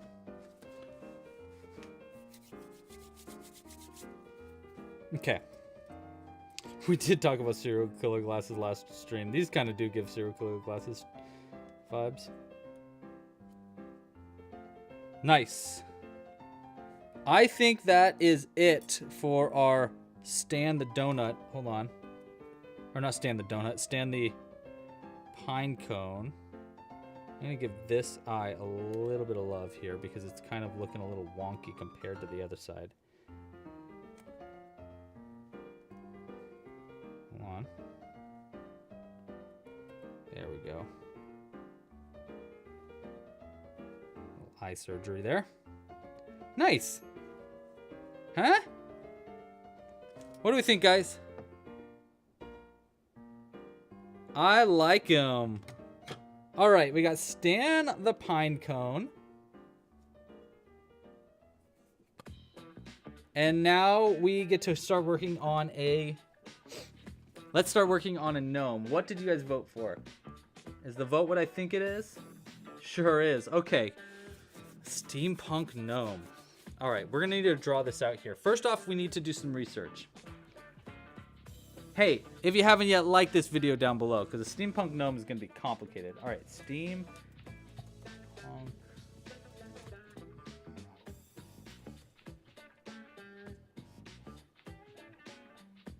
All right, so I'm thinking we got brown top hat, a feather maybe coming out of the top hat. We need some like brass goggles, maybe a cane. And maybe a bow tie. And then maybe instead of a beard, he's got more of like a... I got it. Let's do it. All right, so what we're going to need for this is... Let's clean this off. Okay. We're going to need brown yarn. Cool. We got that. I think. Here we go. So we're going to need our brown yarn. We're going to need some... we're gonna need our jute for the main skin tone. I thought I brought jute in here. Hold on, I gotta find my jute yarn. And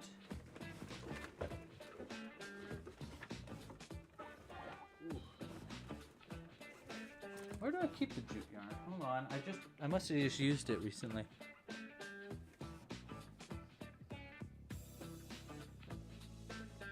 Where is it?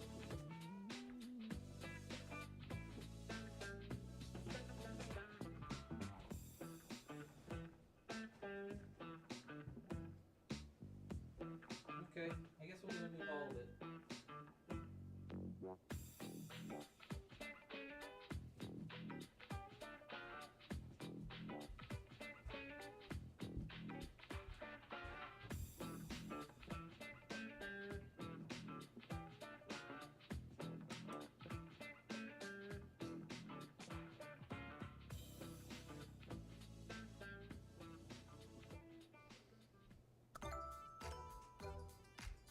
I don't know where I kept my... I lost my good jute yarn. I lost my skin tone. Oopsies. I wasn't supposed to show you that. Hold on. Where is it? Alright, we're opening up a new ball of it. Because I can't find my yarn. Okay. New skein of this. Alright. What else do we need? We need white. I think we've used a fuzzy white. Yeah, like this. For our beard and stuff. Black. We need gold.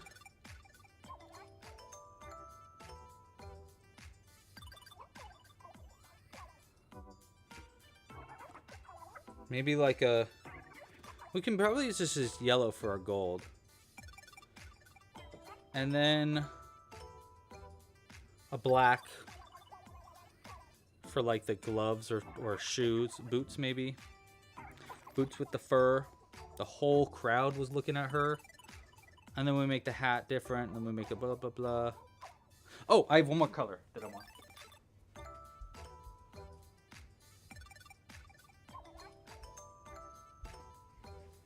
Here's our, like, it's kind of like a silvery beige. This can be used for the shirt, so it's a little bit different than that, but it's a little different than the brown. Okay, so these are the colors we're going to use. And let's get hooking. It's going to be, I think, not too crazy, honestly. I think I'm essentially going to use the leprechaun pattern to make the hat and stuff. Sweet Little Green. Oh my god, that's so cute. Sweet Little Green is the name of your new little goblin friend. I love that. We're definitely going to need name suggestions for our little steampunk gnome that we're making right now. So just keep that in mind. 6, 1, 2, 3, 4, 5, 6, 7, and 8. We're going to do that. And I think we're going to keep the hat pretty big, you know? Like, I think we want a tall hat. Is what we're aiming for here.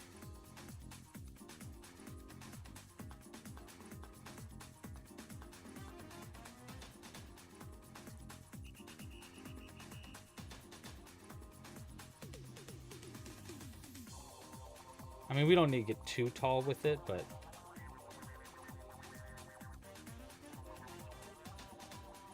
Oh, wait, I think I was supposed to slip stitch. Hold on, back it up, back it up, back it up, back it up. Because my daddy taught me good. Okay. 1, 2, 3, 4, 5, 6, 7, 8. Yeah, okay. There we go. Forgot I wanted to do that.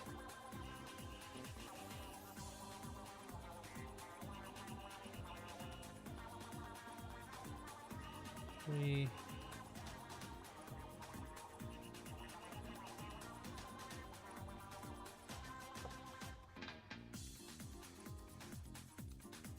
7 and 8. So that's where we're starting for the hat, and then we're just gonna go down a little bit because we're getting. I mean, I feel like steampunk screams to me top hat. I don't know. Is that just? I just feel like that's the case. Anton. All right, we got good names coming in already. Love it. Anton is totally a vibe. I like that name. I like how it's like a kind of a normal name, but it's also kind of not. I don't know what I mean by normal name, but you get what I'm saying.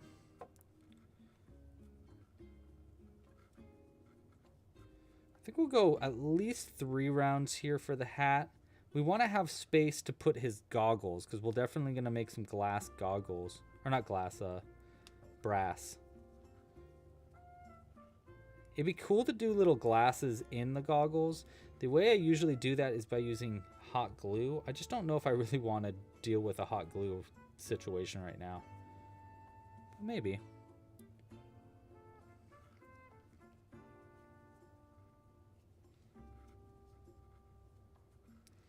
Yeah, but I think 3 rounds is good. We might be able to put like stitches or something. Kristen agrees. Top hat is the way to go with this. I agree with you too. Hey, again, if you haven't yet, like this video down below. I'll tell you what, we're not going to have a lot of likes in this video, but if we can get to maybe 75, I can show you our next pattern that's coming out. I'll give you a little preview at the end of the stream. I think that's a pretty good goal to reach for. So go ahead and like this video down below if you haven't already. All right, is this tall enough for our top hat? Is the question on everyone's minds. Anyone's mind?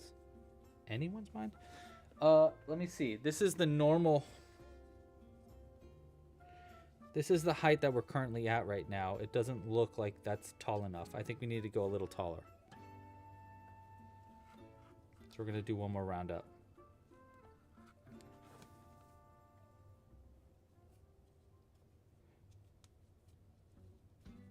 It's gonna be fun making itty bitty glasses for these gnomes too.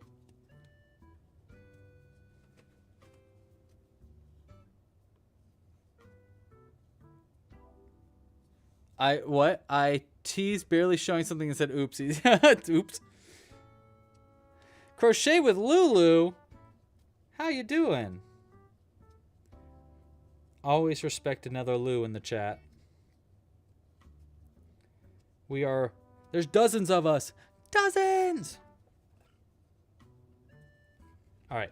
I'm thinking that is our height for our steampunk gnomes hat. Okay, so we go that high with the hat. Then we're going to go out with the brim.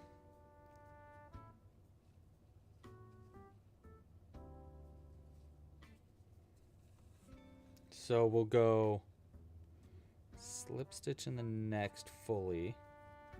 And then chain. I think we just single in the first. I'm going to go pretty wide with the brim, so we're going to use half doubles.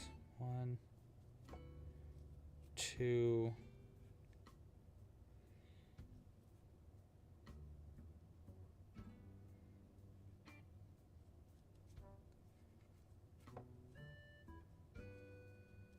like this, right? Because 1, 2, 3, and then yeah. Okay, so that's where the Okay, that makes sense to me. That makes sense. 1, 2, 3, and then increase here.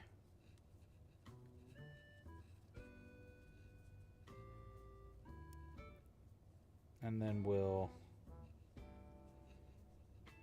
yeah, that's great. Look at that. That's perfect for a little top hat. Right? And I think I'm just going to actually single crochet in both loops of that slip stitch instead, which is not usually what I do, but that's okay. We'll slip stitch here to connect. Might end up making it a little bit wide for the brim, but I think that's okay because our glasses are going to take up a lot of real estate here. Okay.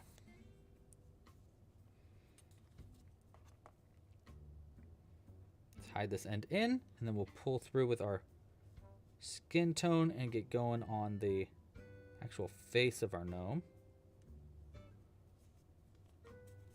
So let's go ahead and prop the brim up like this. I'm actually going to cut this beginning part because we don't need it.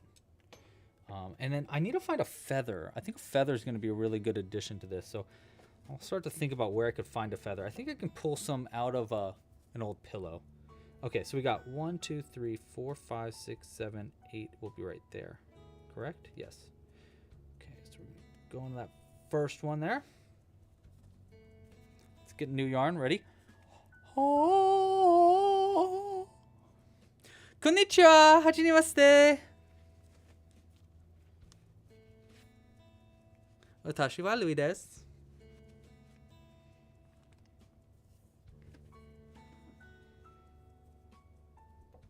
Watashi no nihongo wa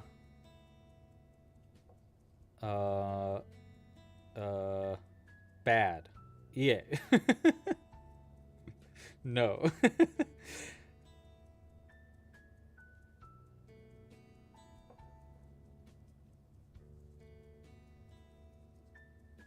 And thanks, Lulu. All right, so we're gonna go 1, 2 out like that.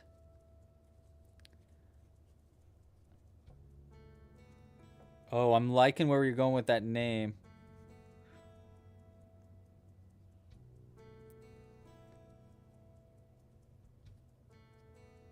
Two, 3.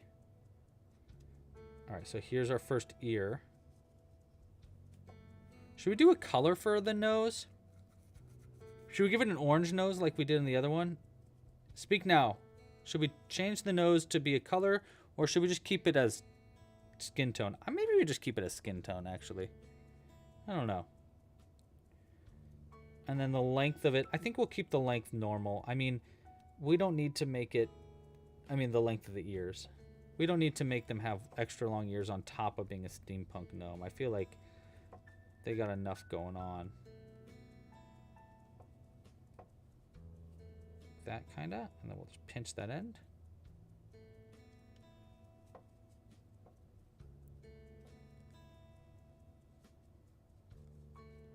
Oh, I don't want to do a black nose. I think that's not going to look... Or a purple, really. I honestly, I just don't know if that's going to look right. I think I'm just going to keep it normal. We'll let the rest of our gnome speak for the weirdness of it. Or, the orange could work, though. Mannon thinks we could just keep it skin tone. I think my options, my personal choices are going to be between skin tone or that orange that we used for the nose for our pine cone. So those are the two thoughts that I'm having right now.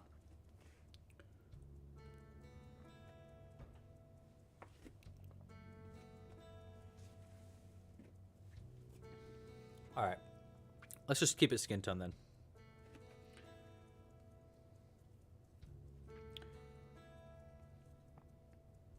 Yeah, we'll just do a mini bubble skin tone. 2, 3.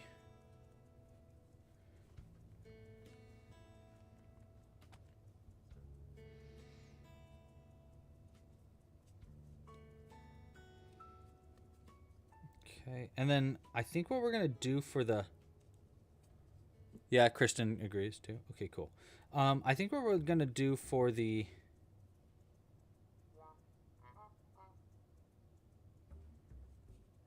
You know what? Actually, I think I'm going to take Indiana gnomes from my shoulder to use as reference for our body. Just because I think what I did with him is a good way to make a vest. So let's go ahead and see what he did. Sorry, buddy. I'll put you back on my shoulder in a second. All right.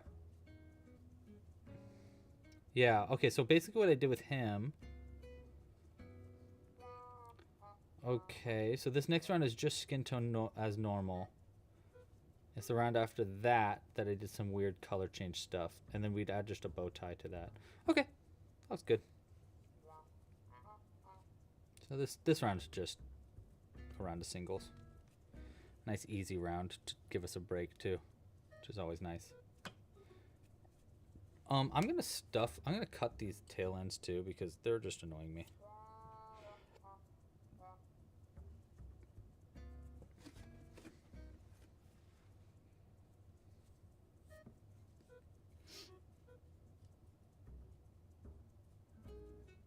Oh, it looked like a plague mask? Yeah, I guess like plague doctor masks, I guess kinda are maybe like you're in the same-ish realm of steampunk.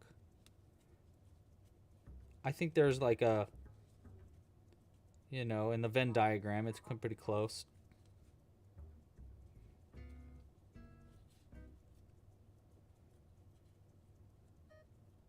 All right. So that's that round. Cool. And then we'll just switch colors here back to brown. We're just going to use brown for his suit jacket so it matches his hat. And then we'll do some fancy footwork with the when we get to the shirt. And I think we'll do black for the gloves. And we'll do probably black for the pants also. Where's my brown yarn though? There it is.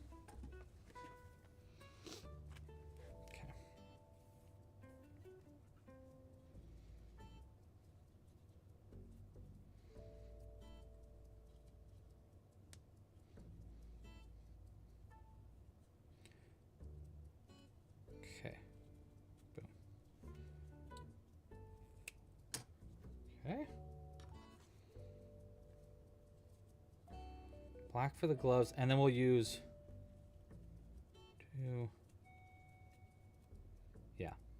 black for the gloves. We'll make one in brown, and then we'll do this color for the shirt. Like he'll have like an undershirt on. Complicated, but I think this will be worth it. Should I make the gloves be a half color change is their question. Yeah, sure, why not? So that way his... Well, you know what? I don't think we need to. I think we can make the gloves all this color. So it's like one... Oopsies, I kind of pulled through a weird strand there. Ah, it's the tail end. Yeah, we don't want that there. There we go. Okay. Boom. One. And two. It's just two. And then we switch over. And then we do one in our brown around the black yarn. And then we switch over to our shirt tone. How many stitches do we do on our shirt tone, Mr. Indiana? 1, 2. So it's 4 in between arms? 1, 2, 3. 4 between arms. Okay. Shirt color. I'm trying to make the shirt maybe a little loose on our stitches of our shirt color.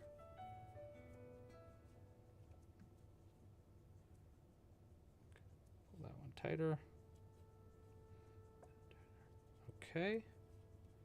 Let's throw this yarn to the side. We'll come back to it in a second. And then we just got 1 and 2 in our shirt tone. We switch back over to our jacket color. We do 1 in our jacket color. And crochet around our hand color. Complicated but fun.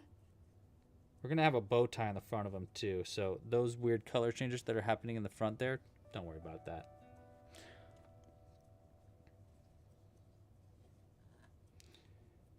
And then our arm here, we can actually cut our shirt color. Come back to that in a second. And yeah, now we're doing arms. 1, 2, and then back to our shirt color,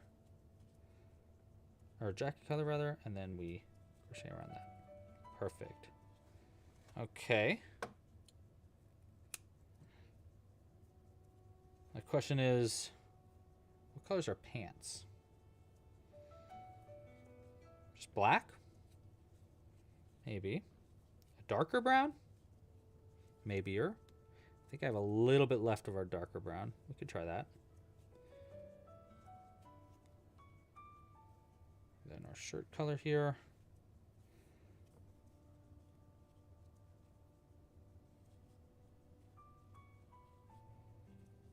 Yeah, okay.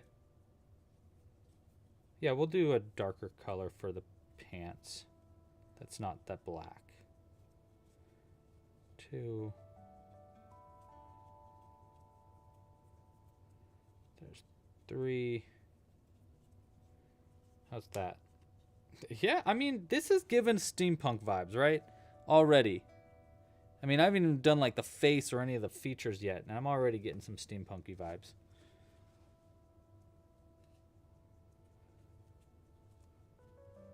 Okay. Cut that.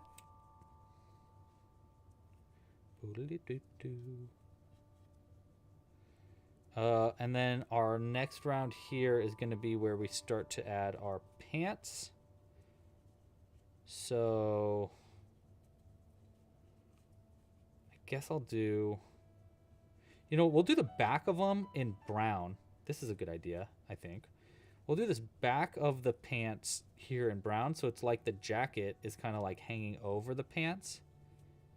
That's kind of cute. And then we'll just do the feet, pant, pant, pant, and then, yeah, I like this idea. Okay. Let me do, yeah, I'll do this last stitch here. Let's add our face, and then I'll come back to finishing the stitches. So we're going to use 6mm eyes for the eyes. The beard we'll add on after the fact, but we'll do the eyes now. What time is it? 5. Okay, we might have enough. Dark brown for tails. For jacket tails? Yeah, that's kind of the idea with using this brown, is it'll look like it'll have like tails. I guess I could do, actually, You know what? I might be able to do 2 mini picots. I could try doing actual tails. I'll try to do actual. Let me add the face real quick, and then I'll try to come back. I think I might be able to do tails for the jacket. 1 a.m. for Jillian. Jillian's always a champ. I can't believe you stay awake. I mean, I shouldn't say that. I'm up till like 4. Don't tell Jules. But last night I was up till 5 a.m. I made this really cool video, and it was really cute. Basically what I did was, I've been doing this thing for these streams where I'll set up like this little scene for the thumbnail for the live stream. And when I do it, I record the process of me setting it up, and it makes this really cute video. But I spent way too long doing it last night. Okay, that is already giving big steampunk vibes, honestly. And then when we do like because I'm thinking for the face, we're not doing a whole beard, you know? We're just going to do kind of like mutton chops. And then we'll do a bow tie in the middle here. Really easy bow tie. But all that's going to be sewn on after the fact. So let's go ahead and let me see if I can do tails real quick for our overcoat, which would be right here would be one tail. And I think all I'd do is like basically chain. I think honestly just chaining 2 might even do it. And then just skipping those chain 2 when we get to the decreases. I think that honestly might be enough to give just little tiny, see, just like tiny little tails in the back. Let's just try that. I think that's going to be the easier way to do it. I was going to do mini picots, but I actually think mini picots might actually look not right. I don't know. Well, let's see. So at the end here, we do a leg, and then we're going to do a decrease, single there, and then a decrease. Yeah, actually, this might work really well. Okay, now we need some darker brown, just a little itty bit. Oh, cool. I have it right here. So we just need that dark brown for the pants. We need our black for the shoes. And we'll work into the back loops for the shoes. So I'm just going to go ahead and pull through it with the black. Like that. And we're just going to do mini, or like, I call them bumps. Like that. We'll grab our brown yarn here. Even though we don't really need to do this color change, we could probably get away with just black, but whatever. Let's get a little extra.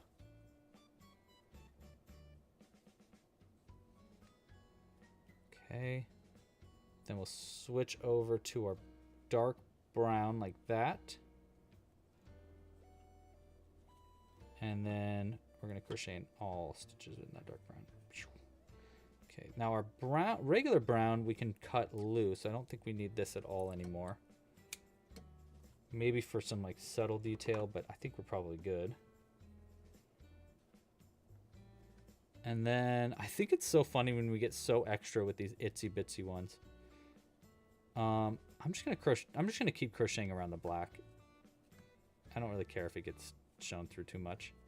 And then we'll switch back over to black for our last shoe here. So you can't even really tell the difference. I mean, you can, but like it's so subtle. But that's okay. We're definitely gonna have to add a really good bow tie here to hide those holes in the stitches.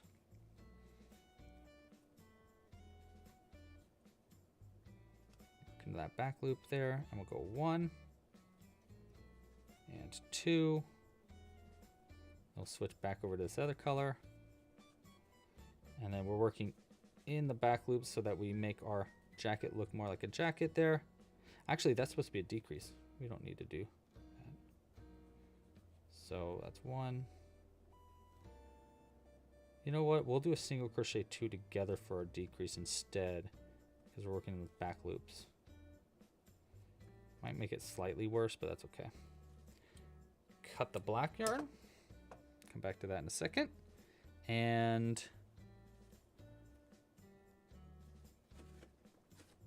then we want 1 single crochet here after our little tail stitches, which we're going to pull on the outside somehow here. Yeah, there we go. Just want to make sure those tails are on the outside. Yeah, okay, that's kind of a tail on the outside. Honestly, yeah, that is that is totally a tail on the outside. Okay, cool. Jacket tails.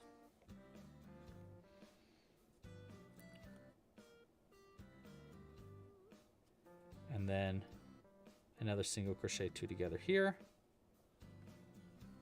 And that's going to be the end of our crocheting bit of this. So we'll cut the long end here for sewing closed. Pull that all the way out. Okay, this is good because I think that the tail, doing this for the tail makes it nice and subtle. Here, it looks better from the side here. So you can see how it's got like, they've got little jacket tails, but it's not like so overwhelming that it's like, okay, relax. Those are dragging on the ground. Okay, next we want to, actually, I think we can just stuff it, sew it closed, and then add all of our additions on it. So let's do it that way. So we're going to stuff it a bit, just to the top of it here.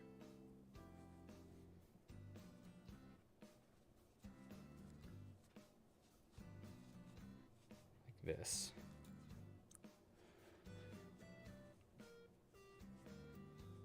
So I'm kind of just really trying to make sure that the top hat itself is stuffed up. I would love it if the top of our top hat had the most stuffing so that it was like, it tapered its way down, you know? So it was like really stuffed on the top there and then it tapers down.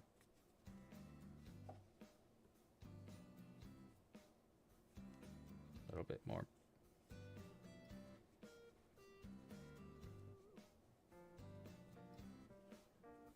Okay, and we can do a little bit more.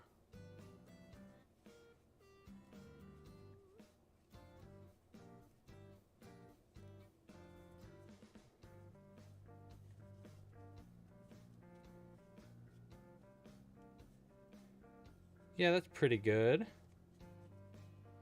For stuffing, I think. I'll do just a tiny itsy bit more. For good luck, probably. All right, let's add some magnets in them. I'm going 3 magnets. Usually I do 2. We're going to do 3 this time so that they really have a strong connection to whatever we attach them to. I don't want to lose this guy, so. I've lost a few gnomes from my shoulders the past few weeks because I haven't put strong enough magnets in them. All right, and then we'll just sew this closed. And then we can add all of our details on afterwards. Hey, we need names. We had one. It was like Angron or something. But I need other name suggestions because we're about to vote on it. I don't know if we're going to get to another gnome today. We'll do something really simple for the last gnome. I'm not going to do it too customized. Actually, I think that's what we'll do. Just to make things easier, but we can still make another last gnome. Oh, well, good thing that was there that broke. There we go. The yarn broke right at the end, but hey, it kind of saved us a little bit of time, actually. Okay, so there's our base of our steampunk gnome, and honestly, it's already given good steampunk vibes, but we can vibe it up even more. Cool, a few names in the doc, thank you very much. Let me go ahead and put a name suggestions in the chat. And then we can start voting after that. Okay. Hold on. Steampunk gnome. Thank you. Oh, great. Okay, yeah. We have 4. That's perfect.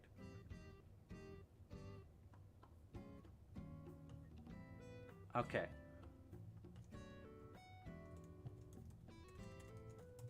Steampunk gnome name suggestions.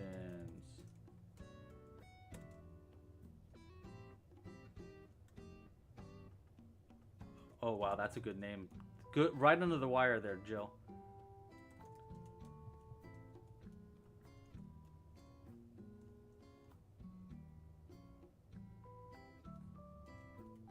Okay.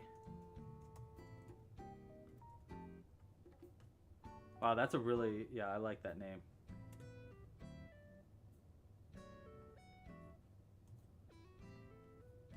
All right, last one.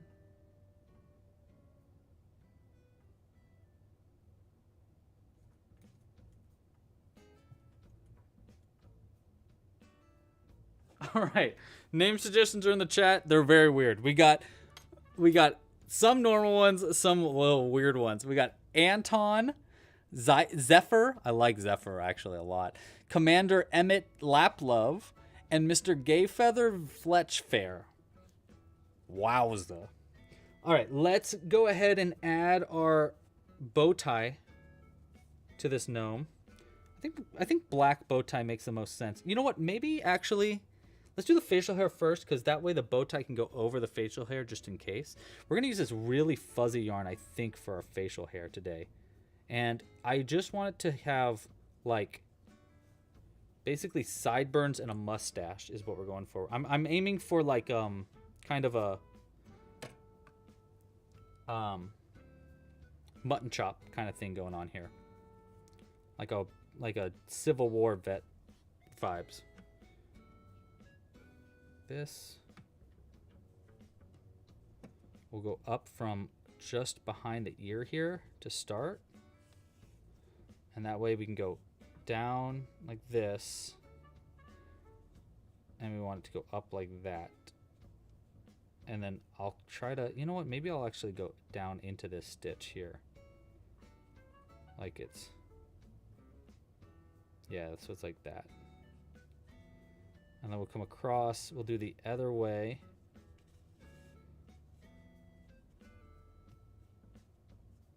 That, and then up over that, and then we'll have two mustache parts that go into those. That'll work. And we'll keep them bald in the back though. All right, let's see how this goes. So if I go up, you know, and then this just goes up the nose with a rubber hose, and then out this way.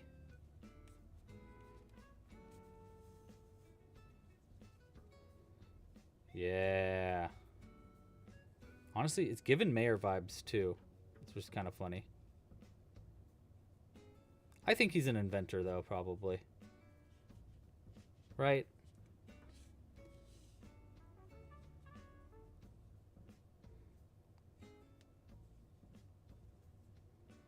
Yeah, like that. This is exactly kind of what I'm picturing for the mustache. I guess we could do one more thicker on the stash, maybe? I don't know, actually. I think that might actually be enough. What do we think, guys? Wow, the name suggestion is going everywhere. Okay. I'll try to add like one more mustache thickness here. And just see what happens. If we don't like it, I'll just try to undo it the best I can. But I think it could use just a slightly thicker stash. This.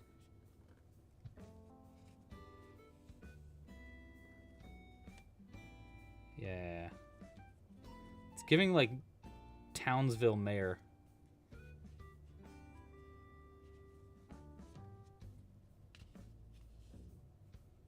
Yeah. Oh, that was a good move. That was a really good move. That extra mustache actually did add a kind of a lot. I like it. Okay. Wow. You guys said steampunk. I was like, I don't know how I'm going to do steampunk. I think we're giving steampunk, though. It does need a few, like it needs something metal on him, though. Which we'll get to. I've got a plan. I feel like you can't have steampunk without goggles, so we're gonna add that last. Okay, but I like where that mustache went. Now we got a little tiny bow tie, which actually is pretty, I think, gonna be pretty easy. Essentially what I'm gonna do is basically just go whoop, whoop, whoop, and then tie it in the middle. Just like that.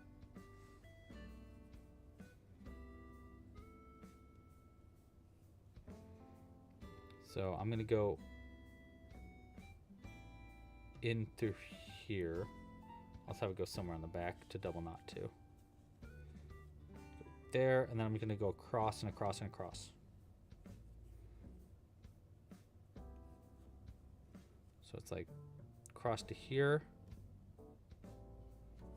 And then out of here. We're just gonna do that 3 times. 1,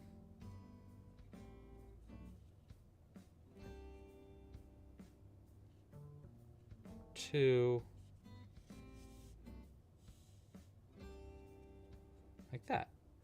Yeah, so it just makes a little line, and then I come out through the very center of it, like that. Oops, don't tie it around the ear by accident. And then we just go around the outside of this twice, like this, to pull it in. Nice. We are getting fuzzies, but we can clean those up. Back in and out the back. And then if we pull this tight, I think it'll tighten that into more of a bow tie. Yeah, that looks pretty good. Here, we'll loosen up this side a little bit more. This side a little bit more. And then tighten the center. Right? Bow tie? His beard is fur is everywhere though. So we'll have to clean that up a little bit too. I think that gives good. I think that's a good bow tie. All right. I think the last thing we need to do is give him his brass goggles and maybe a cane.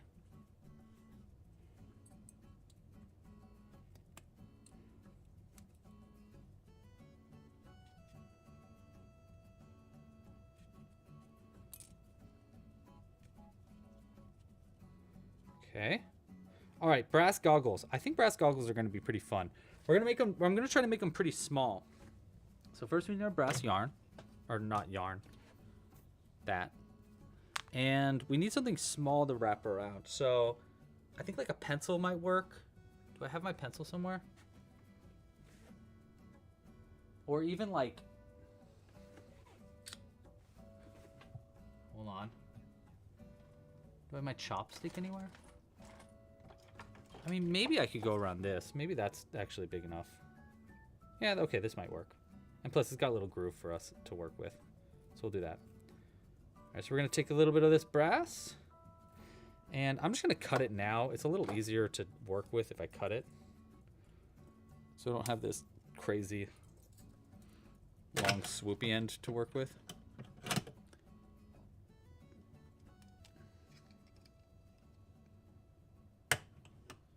Have I ever met... I don't know what that means. Okay. When you crochet, everything becomes yarn. Yeah, true. Okay, so we're going to go around this like that. And we're going to keep this pretty tight, actually, I think.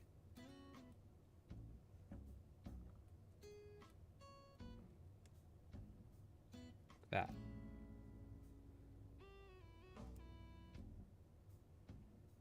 And then this end will go.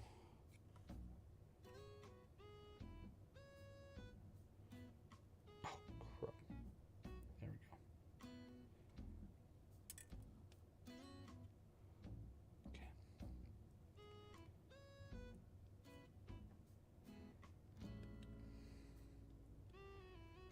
Just trying to get it back around this so that I can. I'm basically trying to round it out a little bit more again because I kind of pinched it into a little point by accident. Oh, that was not it. That was not a good move.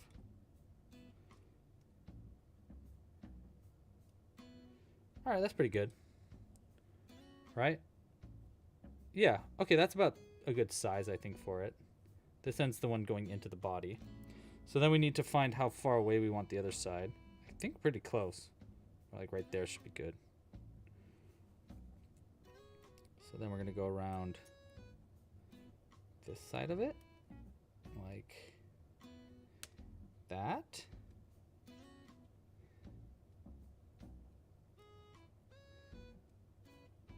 Like that.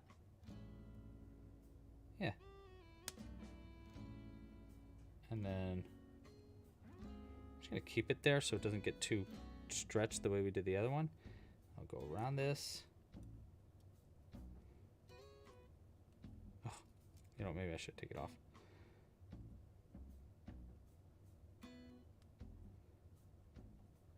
Oh, What did I just do?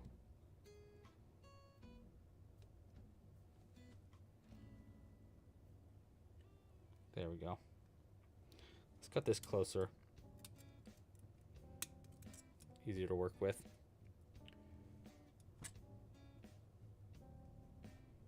Okay.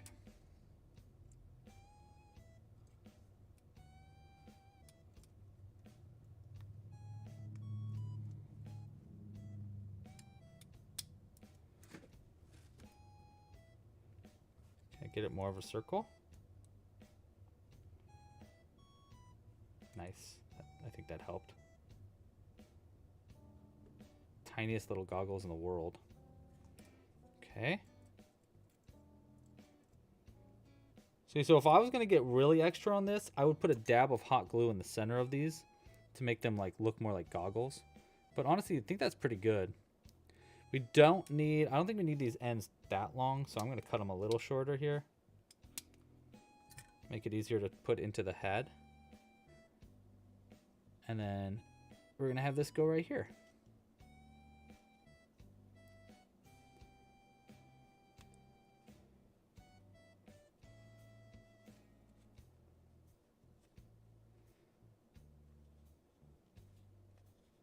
Try to get on the inside of the brim. Might help keep the brim down too, which would be nice.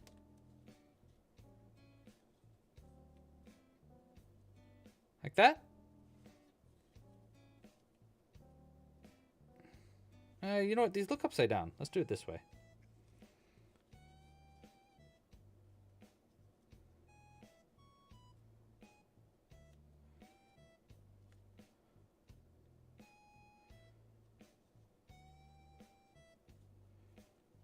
I don't know what they're stuck on here.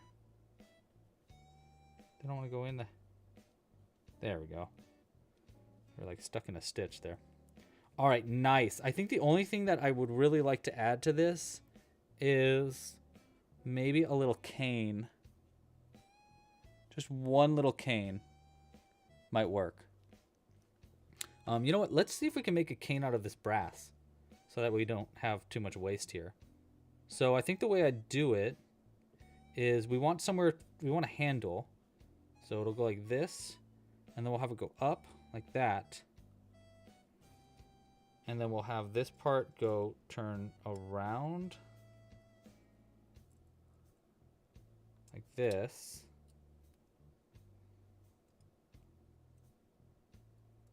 You know? And then I'll twist, you know, we'll twist this part. Maybe? Like that kind of.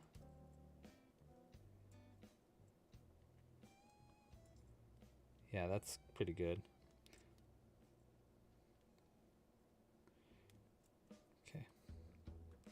All right, so that gives us kind of a little bit of a handle there. And then we're going to have this part do the same thing, but we'll have it longer. So we'll go like all the way down to here. Well, that's too long though. Let's see. So if this goes in the hand like that, it's going to be curved, but if that goes in the hand like that, right there is where we want it. About right there. Okay, so then we go up. Yeah. And then I'm going to just have this part go around like... It's going to be messy, but I feel like that's steampunky, you know? Like that. And then we'll use these two ends for going into the body to secure it. And then this bottom part, I'm just going to twist more.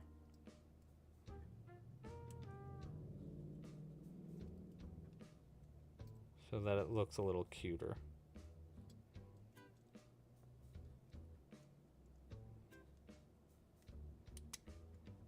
Looks like a mess, but I think it'll look good.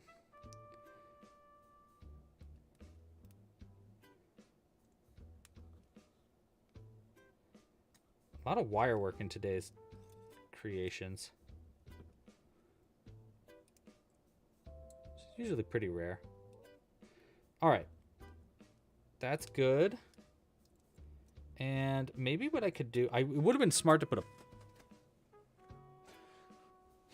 It would have been smart. Would have been smart. Would have been.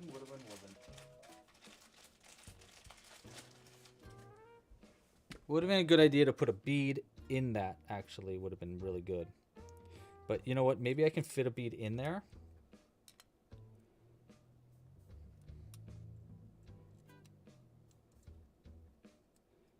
And then I can just like tighten it around the bead. Need more spacer. Let's see, do I have anything that I could get in there?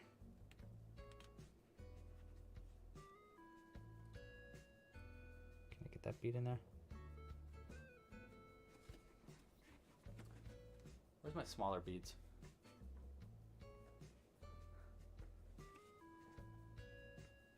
Where are they? I just had them. Oh, there they are. These ones are just slightly smaller. What color? Green? I think green.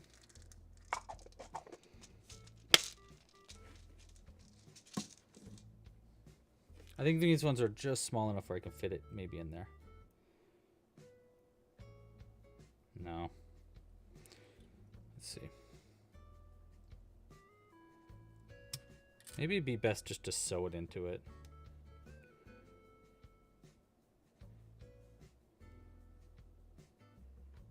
Yeah, okay, let's just try sewing it into it. So I need a...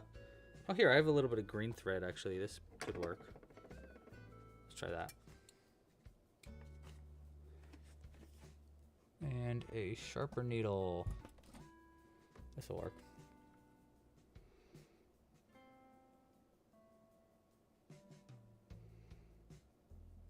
Okay. Yoink.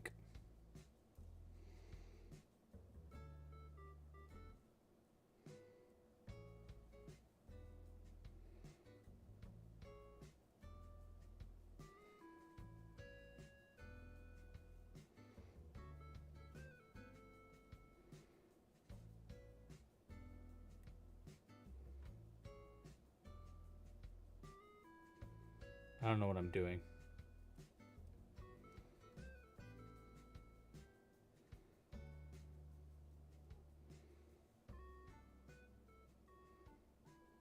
But we're figuring it out. Then through this way.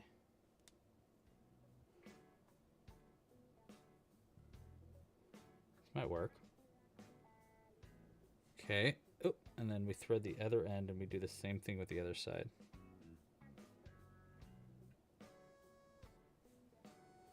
Which would be going around. Let's use this here.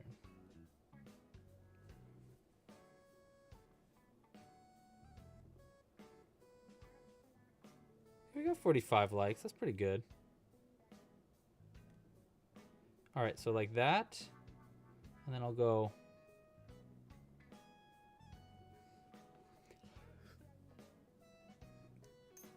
Stop it. There we go.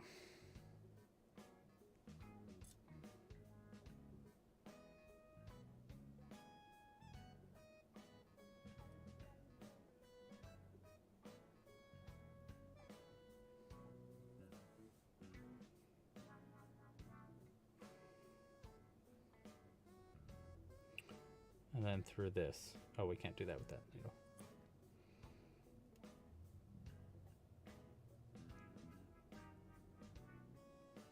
Ow, ow. Poking my fingies.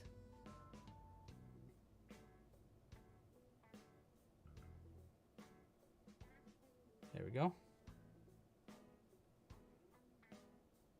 All right, yeah, so the idea is that both of these are on the outside like that.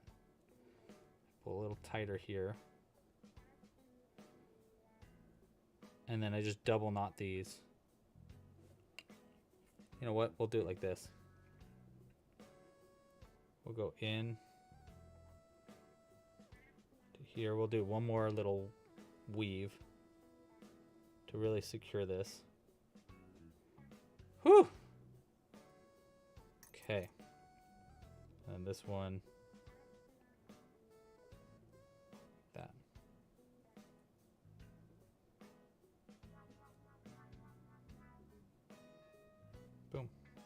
Okay.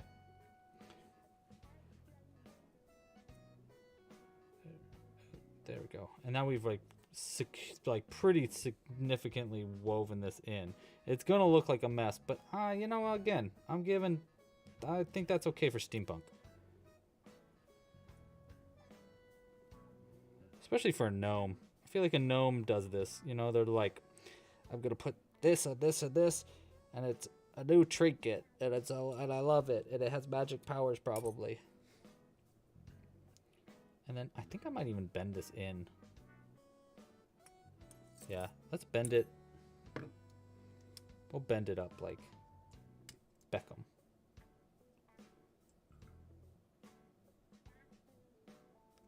Like that. Actually, maybe we can bend it even more. Like that.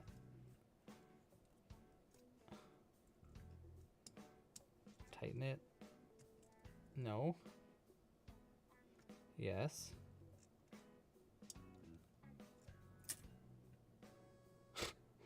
Looks like a freaking mess, but whatever. I kind of love it. I kind of love how much that looks like a mess. All right. So we're going to put this into the arm.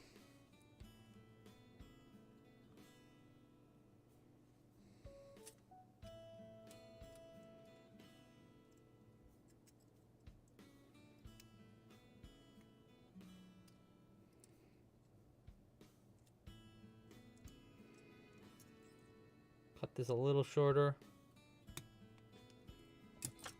All right.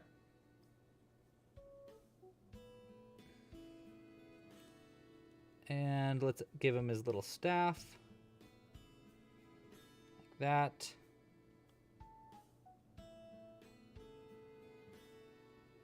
And there we go. I think that's good for a little steampunk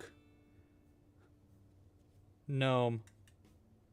I would call that a success. And he's got even his little tails on the back of his jacket. I like it. All right. So we've got our steampunk gnome. We've got our little Perry, or not Perry, Stan the Pinecone.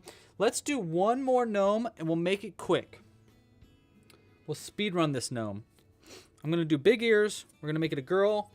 It's going to have hair color. I need hair color choices here. I'm just going to make choices, though. We're going to go with a purple hat. And we'll keep it classic. Oh my gosh, Jimbo's so cute over there. Hey, Samara. Samaria? Hi, Samaria. Oh, right. I forgot a little feather in his hat. I did want to add a little feather in that last gnome's hat. Hold on. I'll go. I can do that in just a second. I have the perfect thing for that. 5 and 6. Okay. 1 second. I need these scissors, though.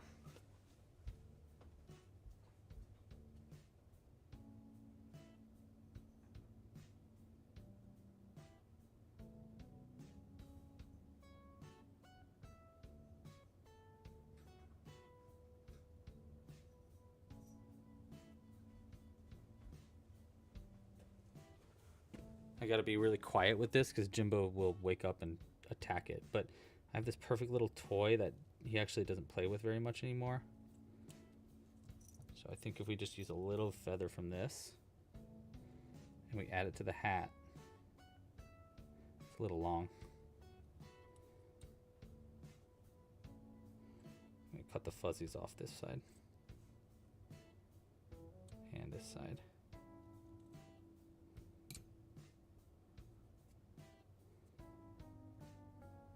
And then we'll just put this in the head.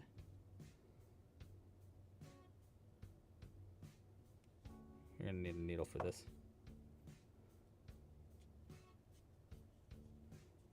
And I'll just have it come out, like right there. You just need a place for it to follow.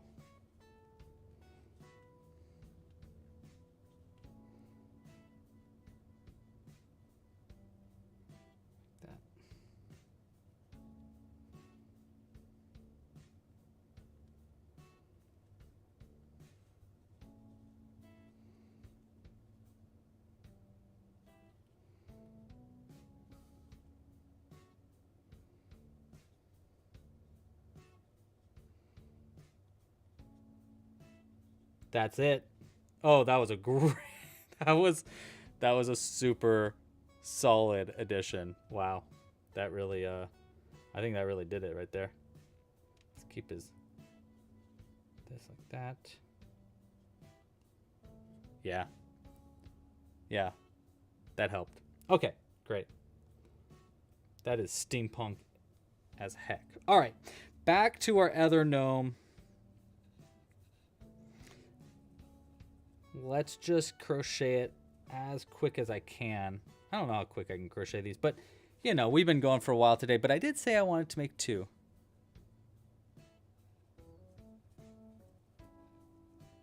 1, 2, 3, 4, 5, and 6.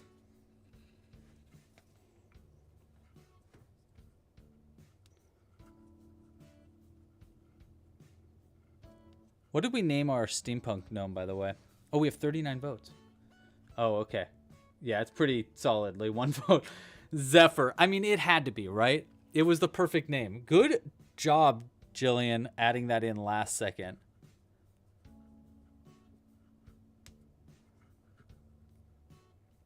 Pink hair. Okay. 1, 2. I like pink hair. 3. Wait. 1, 2, 3, and then this will be 4. Yeah, I like the idea of doing pink hair. I think that's a fun idea.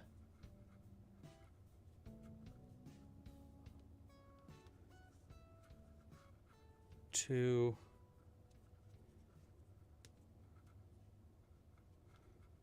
3, and then 1 more here. 4. There we go.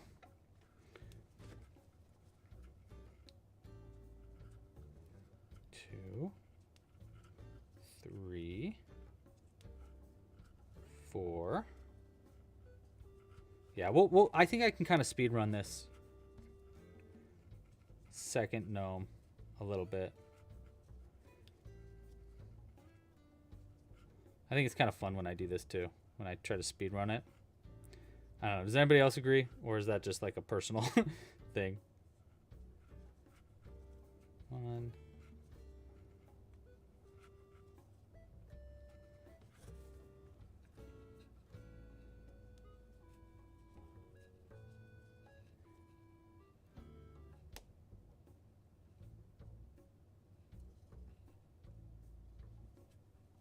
4, 5. Pretty good. 1, 2, 3,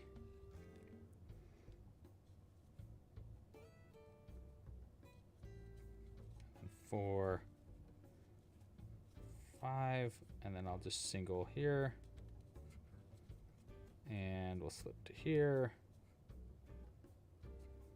Like that.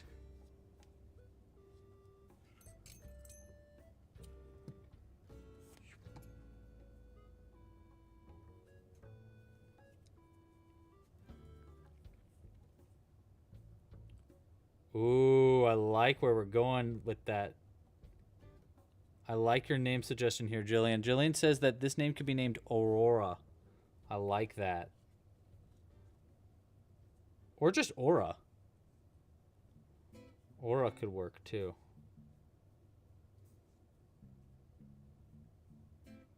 A little, maybe it's like, maybe they're like a little bit more of like a hippie.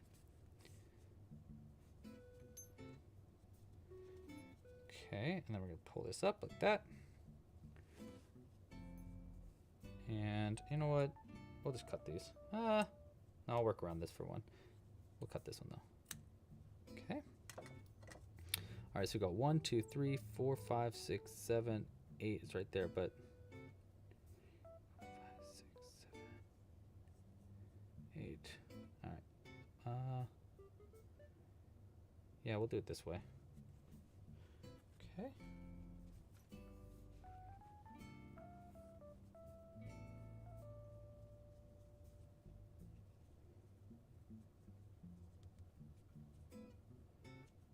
Nice.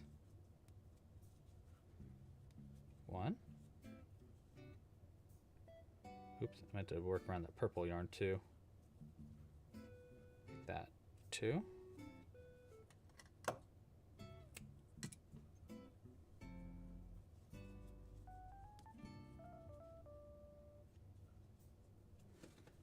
Hey, again, if you haven't yet, like this video down below and subscribe to the channel. We are trying to get to 75 likes today. I don't think we're going to hit it, but that's okay. But if we do hit 75 likes today, I will show off a future project. I kind of like the idea of making the ears long like our last one.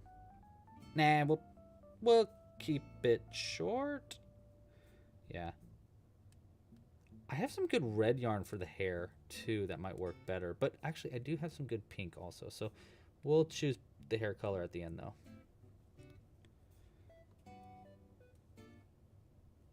Why is this stitch, like, why is this pulled out so much? There we go. There we go. I don't know what I did there. But we have fixed. Yeah, there we go. Wow, it is like perfect. Looks perfect outside right now. So we're going to finish this up and then I'm going on a walk. Well, it's still nice out. 1, 2, like 3, like this. Boom.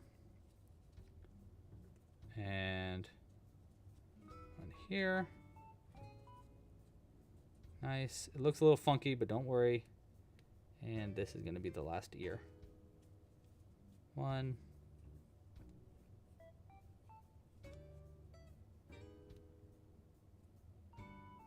A blister? Oh my gosh, I gave myself a blister.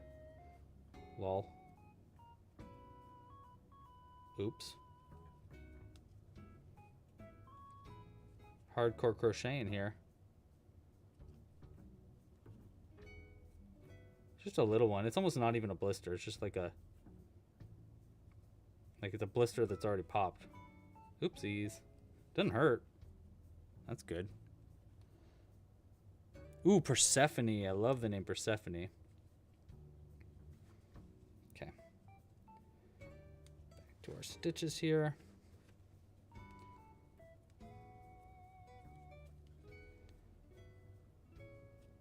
There we go. Okay, 2, 3, 4. Into this stitch. What color should we make their shirt? You know, I'll go grab our hair color that I think we're going to go with.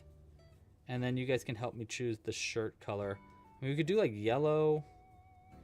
Might be a little much though. It's kind of like too similar to our one over there in the background, or No Morelia. So maybe we don't do yellow necessarily. Okay. Let me grab the hair color though. Oh, it's right here. No, it's not. Is it? No, it's not. Okay. Yeah.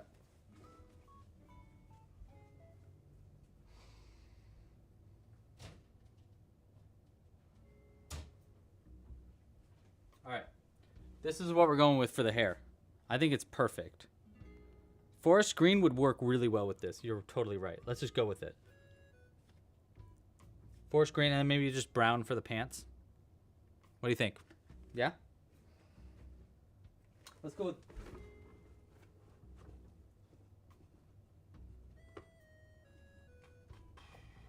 here's forest green.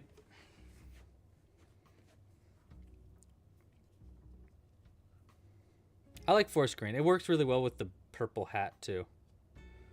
Good choice. Who said that? Jillian. That's what I get for speed gnoming? Yeah, I know. Totally. Turtly. Indiana Gnomes was trying to sneak away here. Oh, here. We can give Indiana Gnomes back his shoulder. Okay. Away.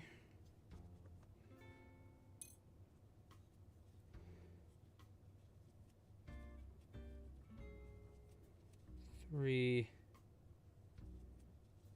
4. Number 1.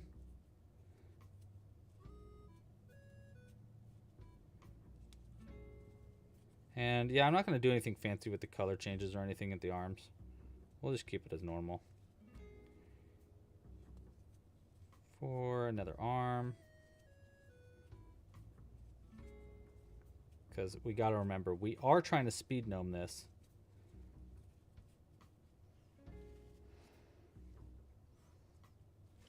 We could do that, Kristen. Yeah? A dress? I like that idea, actually. You know, maybe I should do the arms in beige then. That might make it look more like a dress.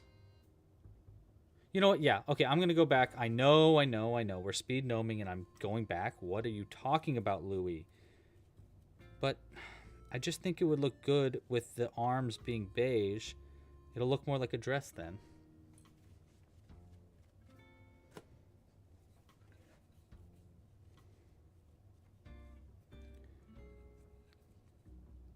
You know? You know what I mean, jelly beans? And I'm actually going to do this so that the arm... Wait. I'll do it like this. Yeah, like that. I think it might just actually make our arm sleeve while we go. That's my hope. Okay, so this goes ahead of it. That yarn over here, pull through like that. No, it did pull it in pretty tight. Well, it might work. How's that? How does that look? No, that didn't really do what I wanted it to. That's okay.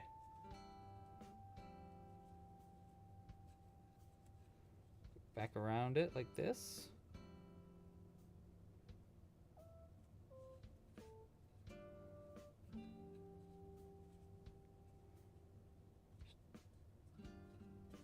This end a little tighter. There we go. Cool.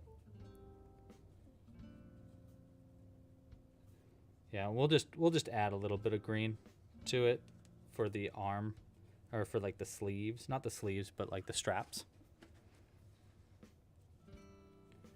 1, 2, 3, and 4.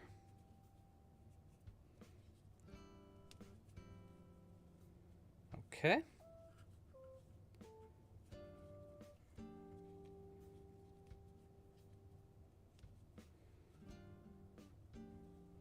Okay, now I think we're done with the beige yarn.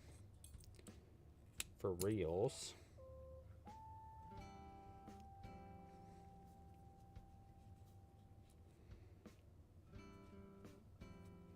All right, now just a round of single crochets, nice and easy. Then we'll add our eyes. I think we'll try to add eyelashes to our eyes. Or maybe even eyebrows. Maybe our girl here has got like big old bushy eyebrows. That could be kind of cute.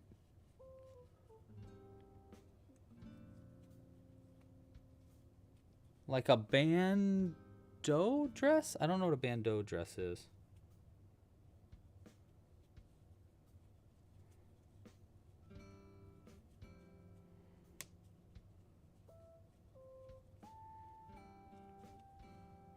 That you're more pointy ears. Okay, I'm just gonna do a few stitches here so I get away from the face stitches, and then I can add our eyes. Okay, it's turning into Gilly the gnome. Who's Gilly the gnome?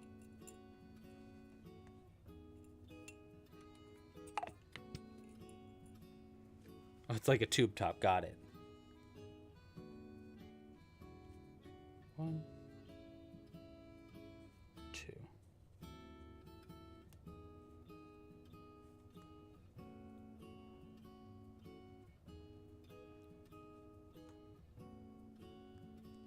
Hold on. There we go. Wait. She's giving fairy garden vibes. I love that, Melinda. Hey, Blair. Sorry, I missed that earlier. Hi, Blair.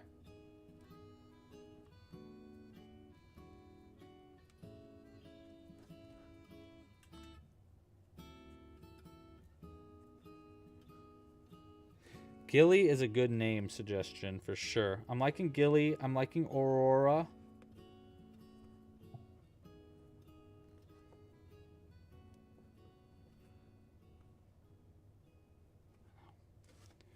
Starting, my fingers getting raw because of that blister that I gave myself.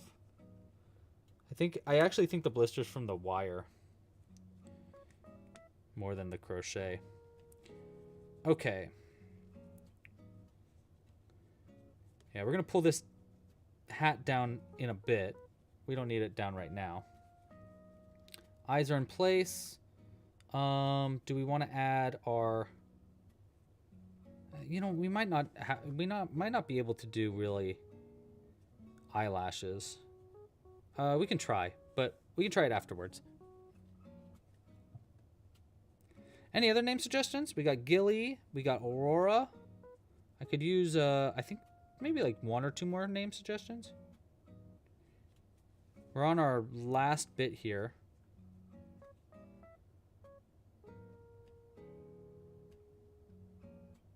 Yeah. Okay. You know what?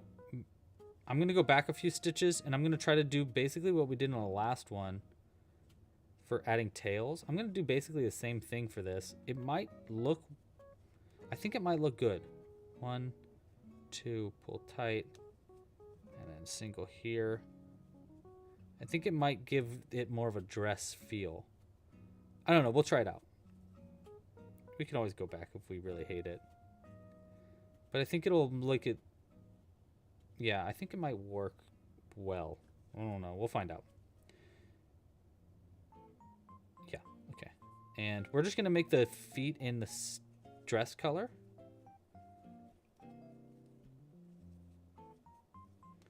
One, 2, 3. Another foot. 2. And then we decrease it down.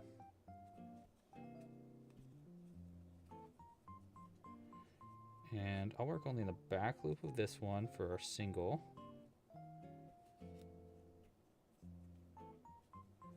Like that. And then we'll do front loops for the invisibles.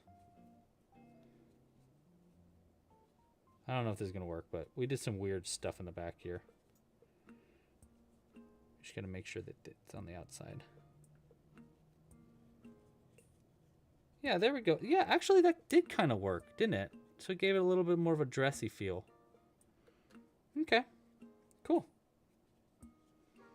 Looks more like a dress from the back than it does from the front, but that's okay.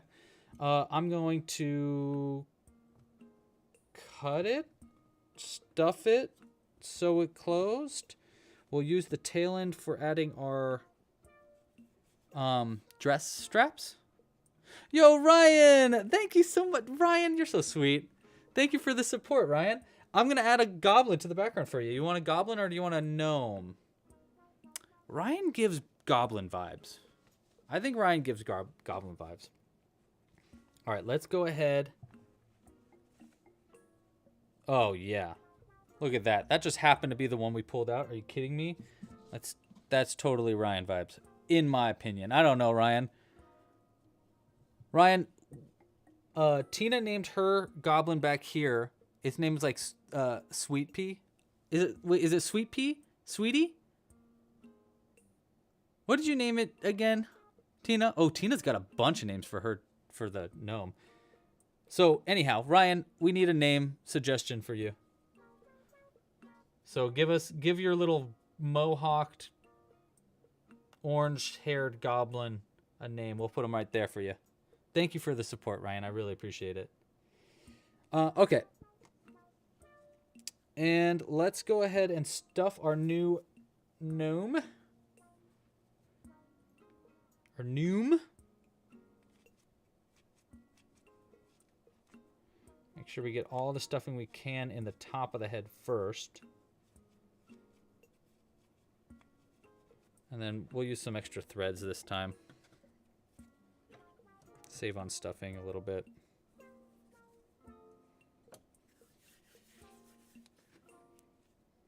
Gaia. I like that.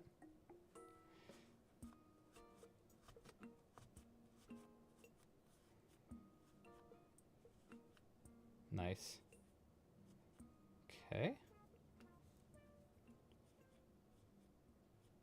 Do you see our steampunk one? I don't know when you showed up, Ryan, but check out how cool this steampunk gnome is. We named them Zephyr.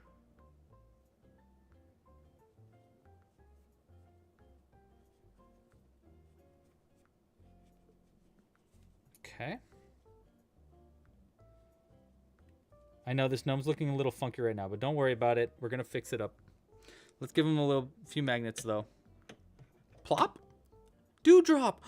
Dewdrop is such a cute name, Manon. Okay, wait, hold on. I gotta write some of these down. I like Dewdrop. Sweet green. Oh, okay, okay. Heck yeah, Ryan. I love that you're a WoW boy. I used to play WoW a lot. Ryan says that they want to name the orange-haired goblin here in the background Dirklip. I love that name. That's so good. You hit random on the name, and that's what you gave you? Oh, I love that. And now it's like a forever name. I love that, dude. I had a shaman who was I can't remember the species or the race. It was the one that's like an alien on the Alliance side. It was like not new, but it wasn't in the core group of them. It was in the same one where the Blood Elves came out. There was like this. Anyhow, I had a shaman named Shaman, and I loved Shaman. She was so good. She would turn to the tree all the time. It was great. I was a healing shaman. All right, I'm gonna not that. Oopsies, I meant to use this end for adding our dress straps. That's okay. I can do it with the excess thread here. Trene, yes, thank you. That's what they are.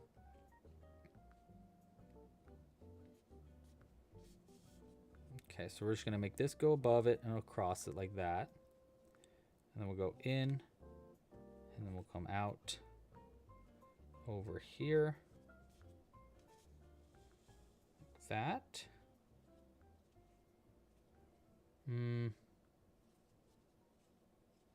No. Let me do that again. I don't like that.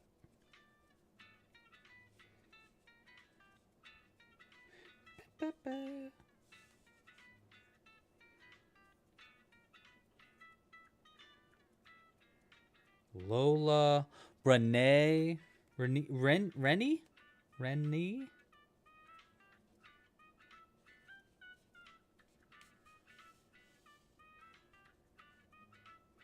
Girl, keep your strap up. There we go. There we go. Okay. It doesn't really look too much like dress straps, but that's okay, whatever. Right? I think we're gonna be all right. Especially because a lot of it's gonna get covered up in hair anyhow. Should we give him like a lot of hair? What do you think? Should we give her a lot, like a good amount of hair? Maybe. Let's see if I can't do some eyelashes real quick too before I start adding our hair in. The hair is really gonna, it always changes it completely. It like makes it go from, oh yeah, I guess that's a gnome to like, oh yeah, it's a gnome.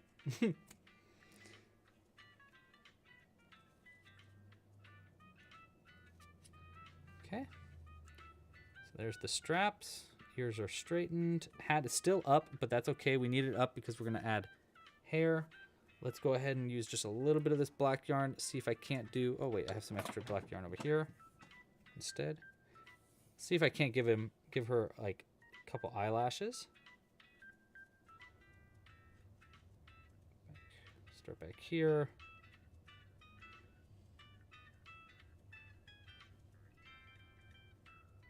This is way easier said than done.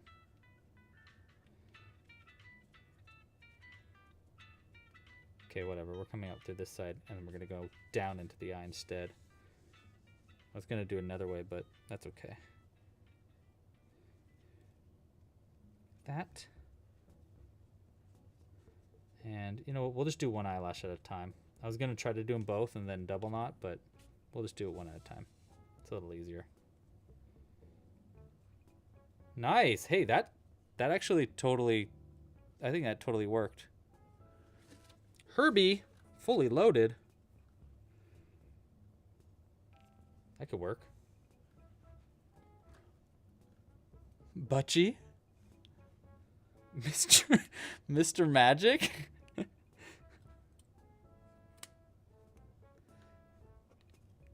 there's one eyelash. Like Mrs. Magic. All right.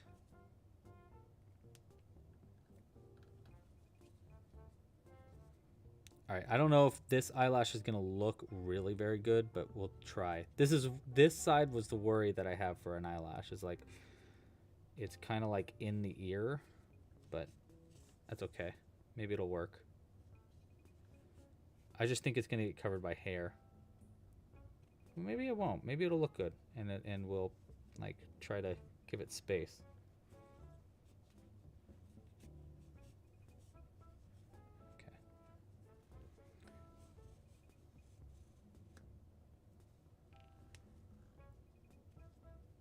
It's not bad. It's not bad. It's all right. Okay. Let's double knot this and then start adding a crazy amount of hair. I mean, we won't go too much on the hair, but we're definitely going to add hair. Stuff that knot in there. Nice. Okay. All right, hair time.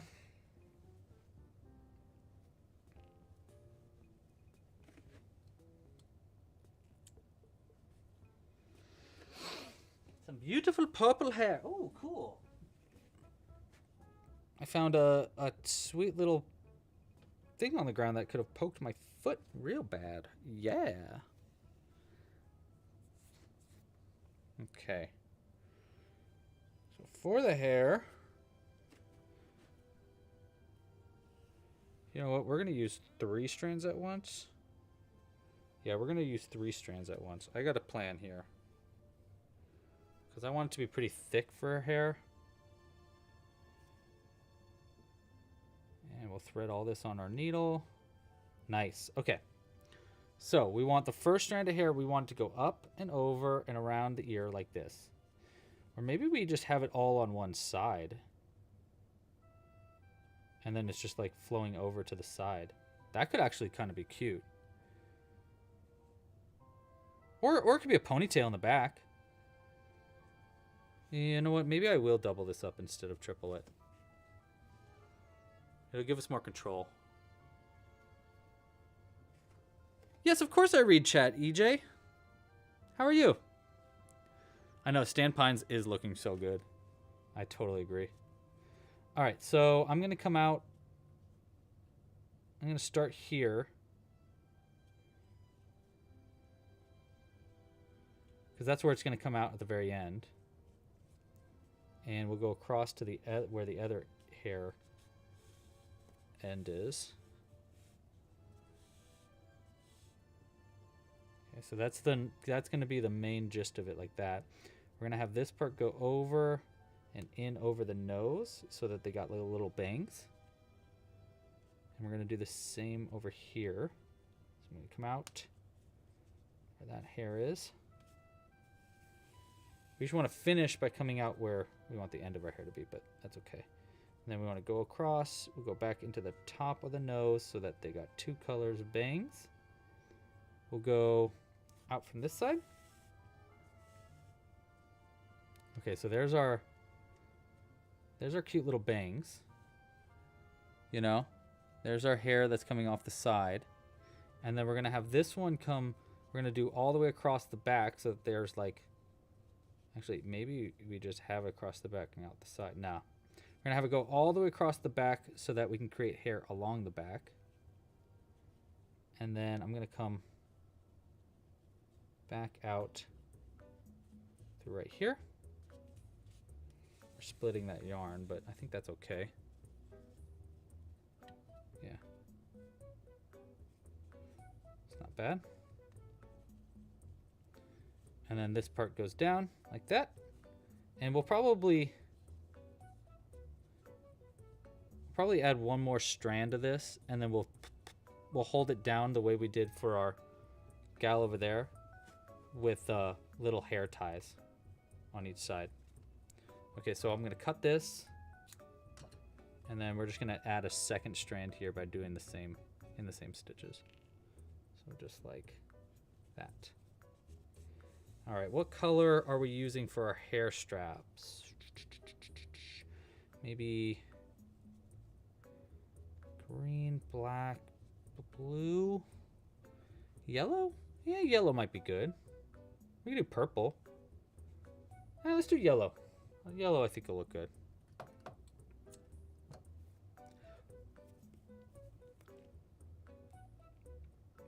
Okay.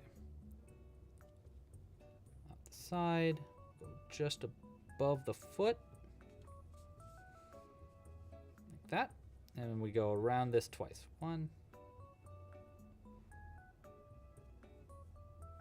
And then 2. Into the body, out the back for double knotting.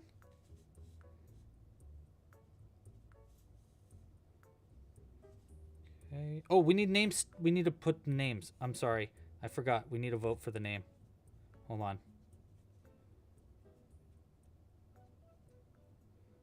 Before I finish her up. Oh my gosh, that looks really good though. Okay. Okay, hold on. I'll finish that in a second. Let me get some name suggestions going in the chat.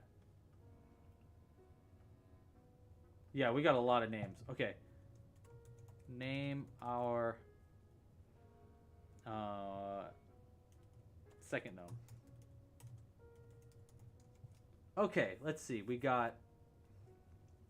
Wow, yeah, there's a lot of names. Okay. Oh my gosh.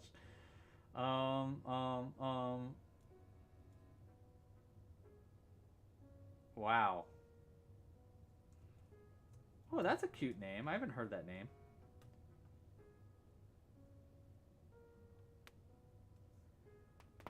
Ooh, did you hear that? That was my neck.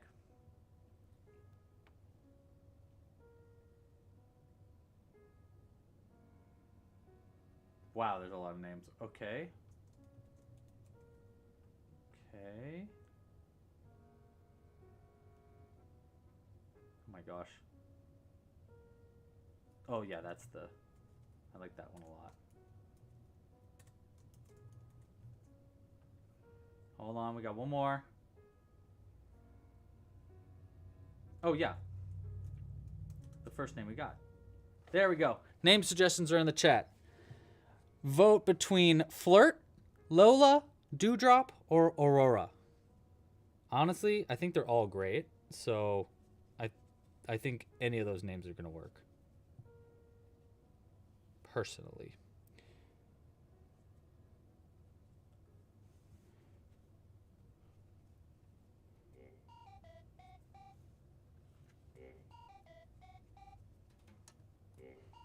Is this Mr. Rossetti?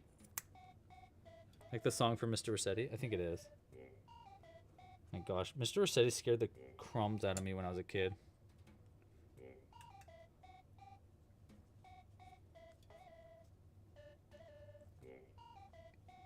He's like, hey. That's my Mr. Rossetti impression. How dare you turn my game off? Don't you know you're supposed to save?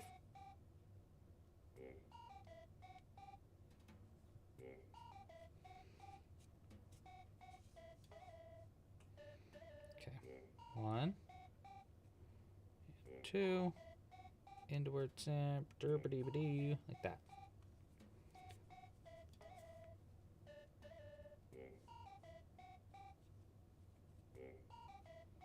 Come on.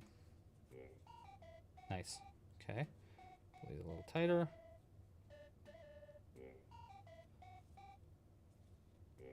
Yeah, that's pretty good.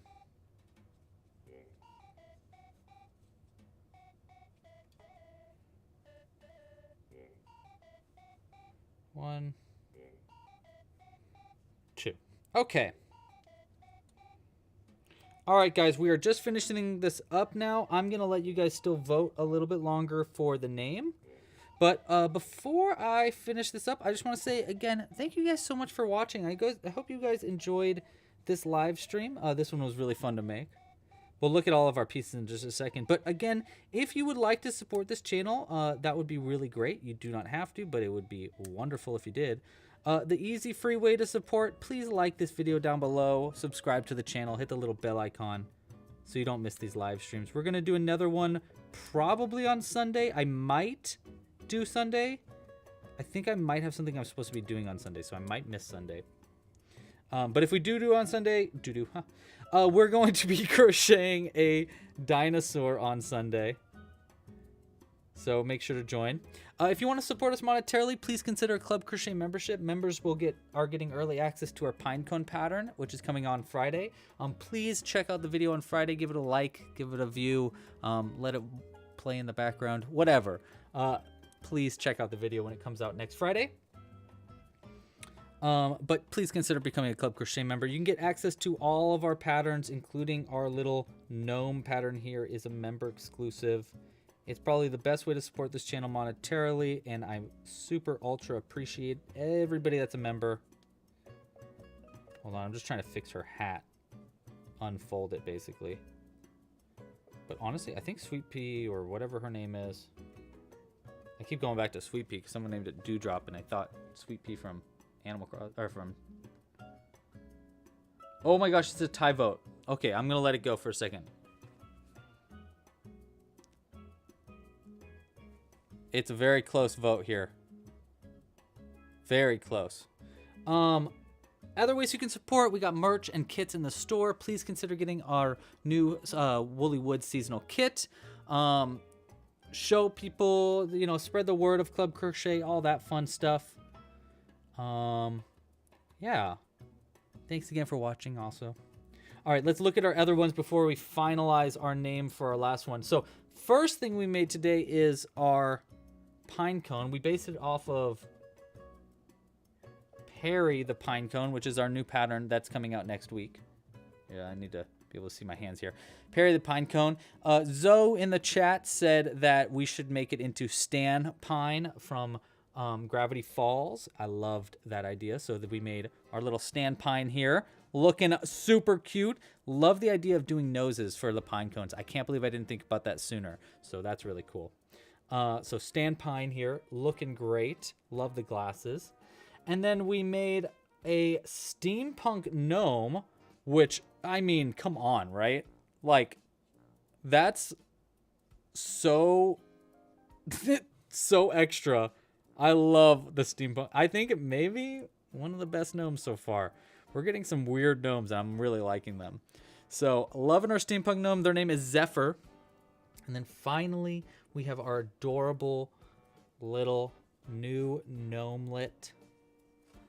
That's name is ending now. Aurora. Love it. This is Aurora. I feel like Aurora is definitely magical. Love her. Love her. Oh, that's so great. All right, guys.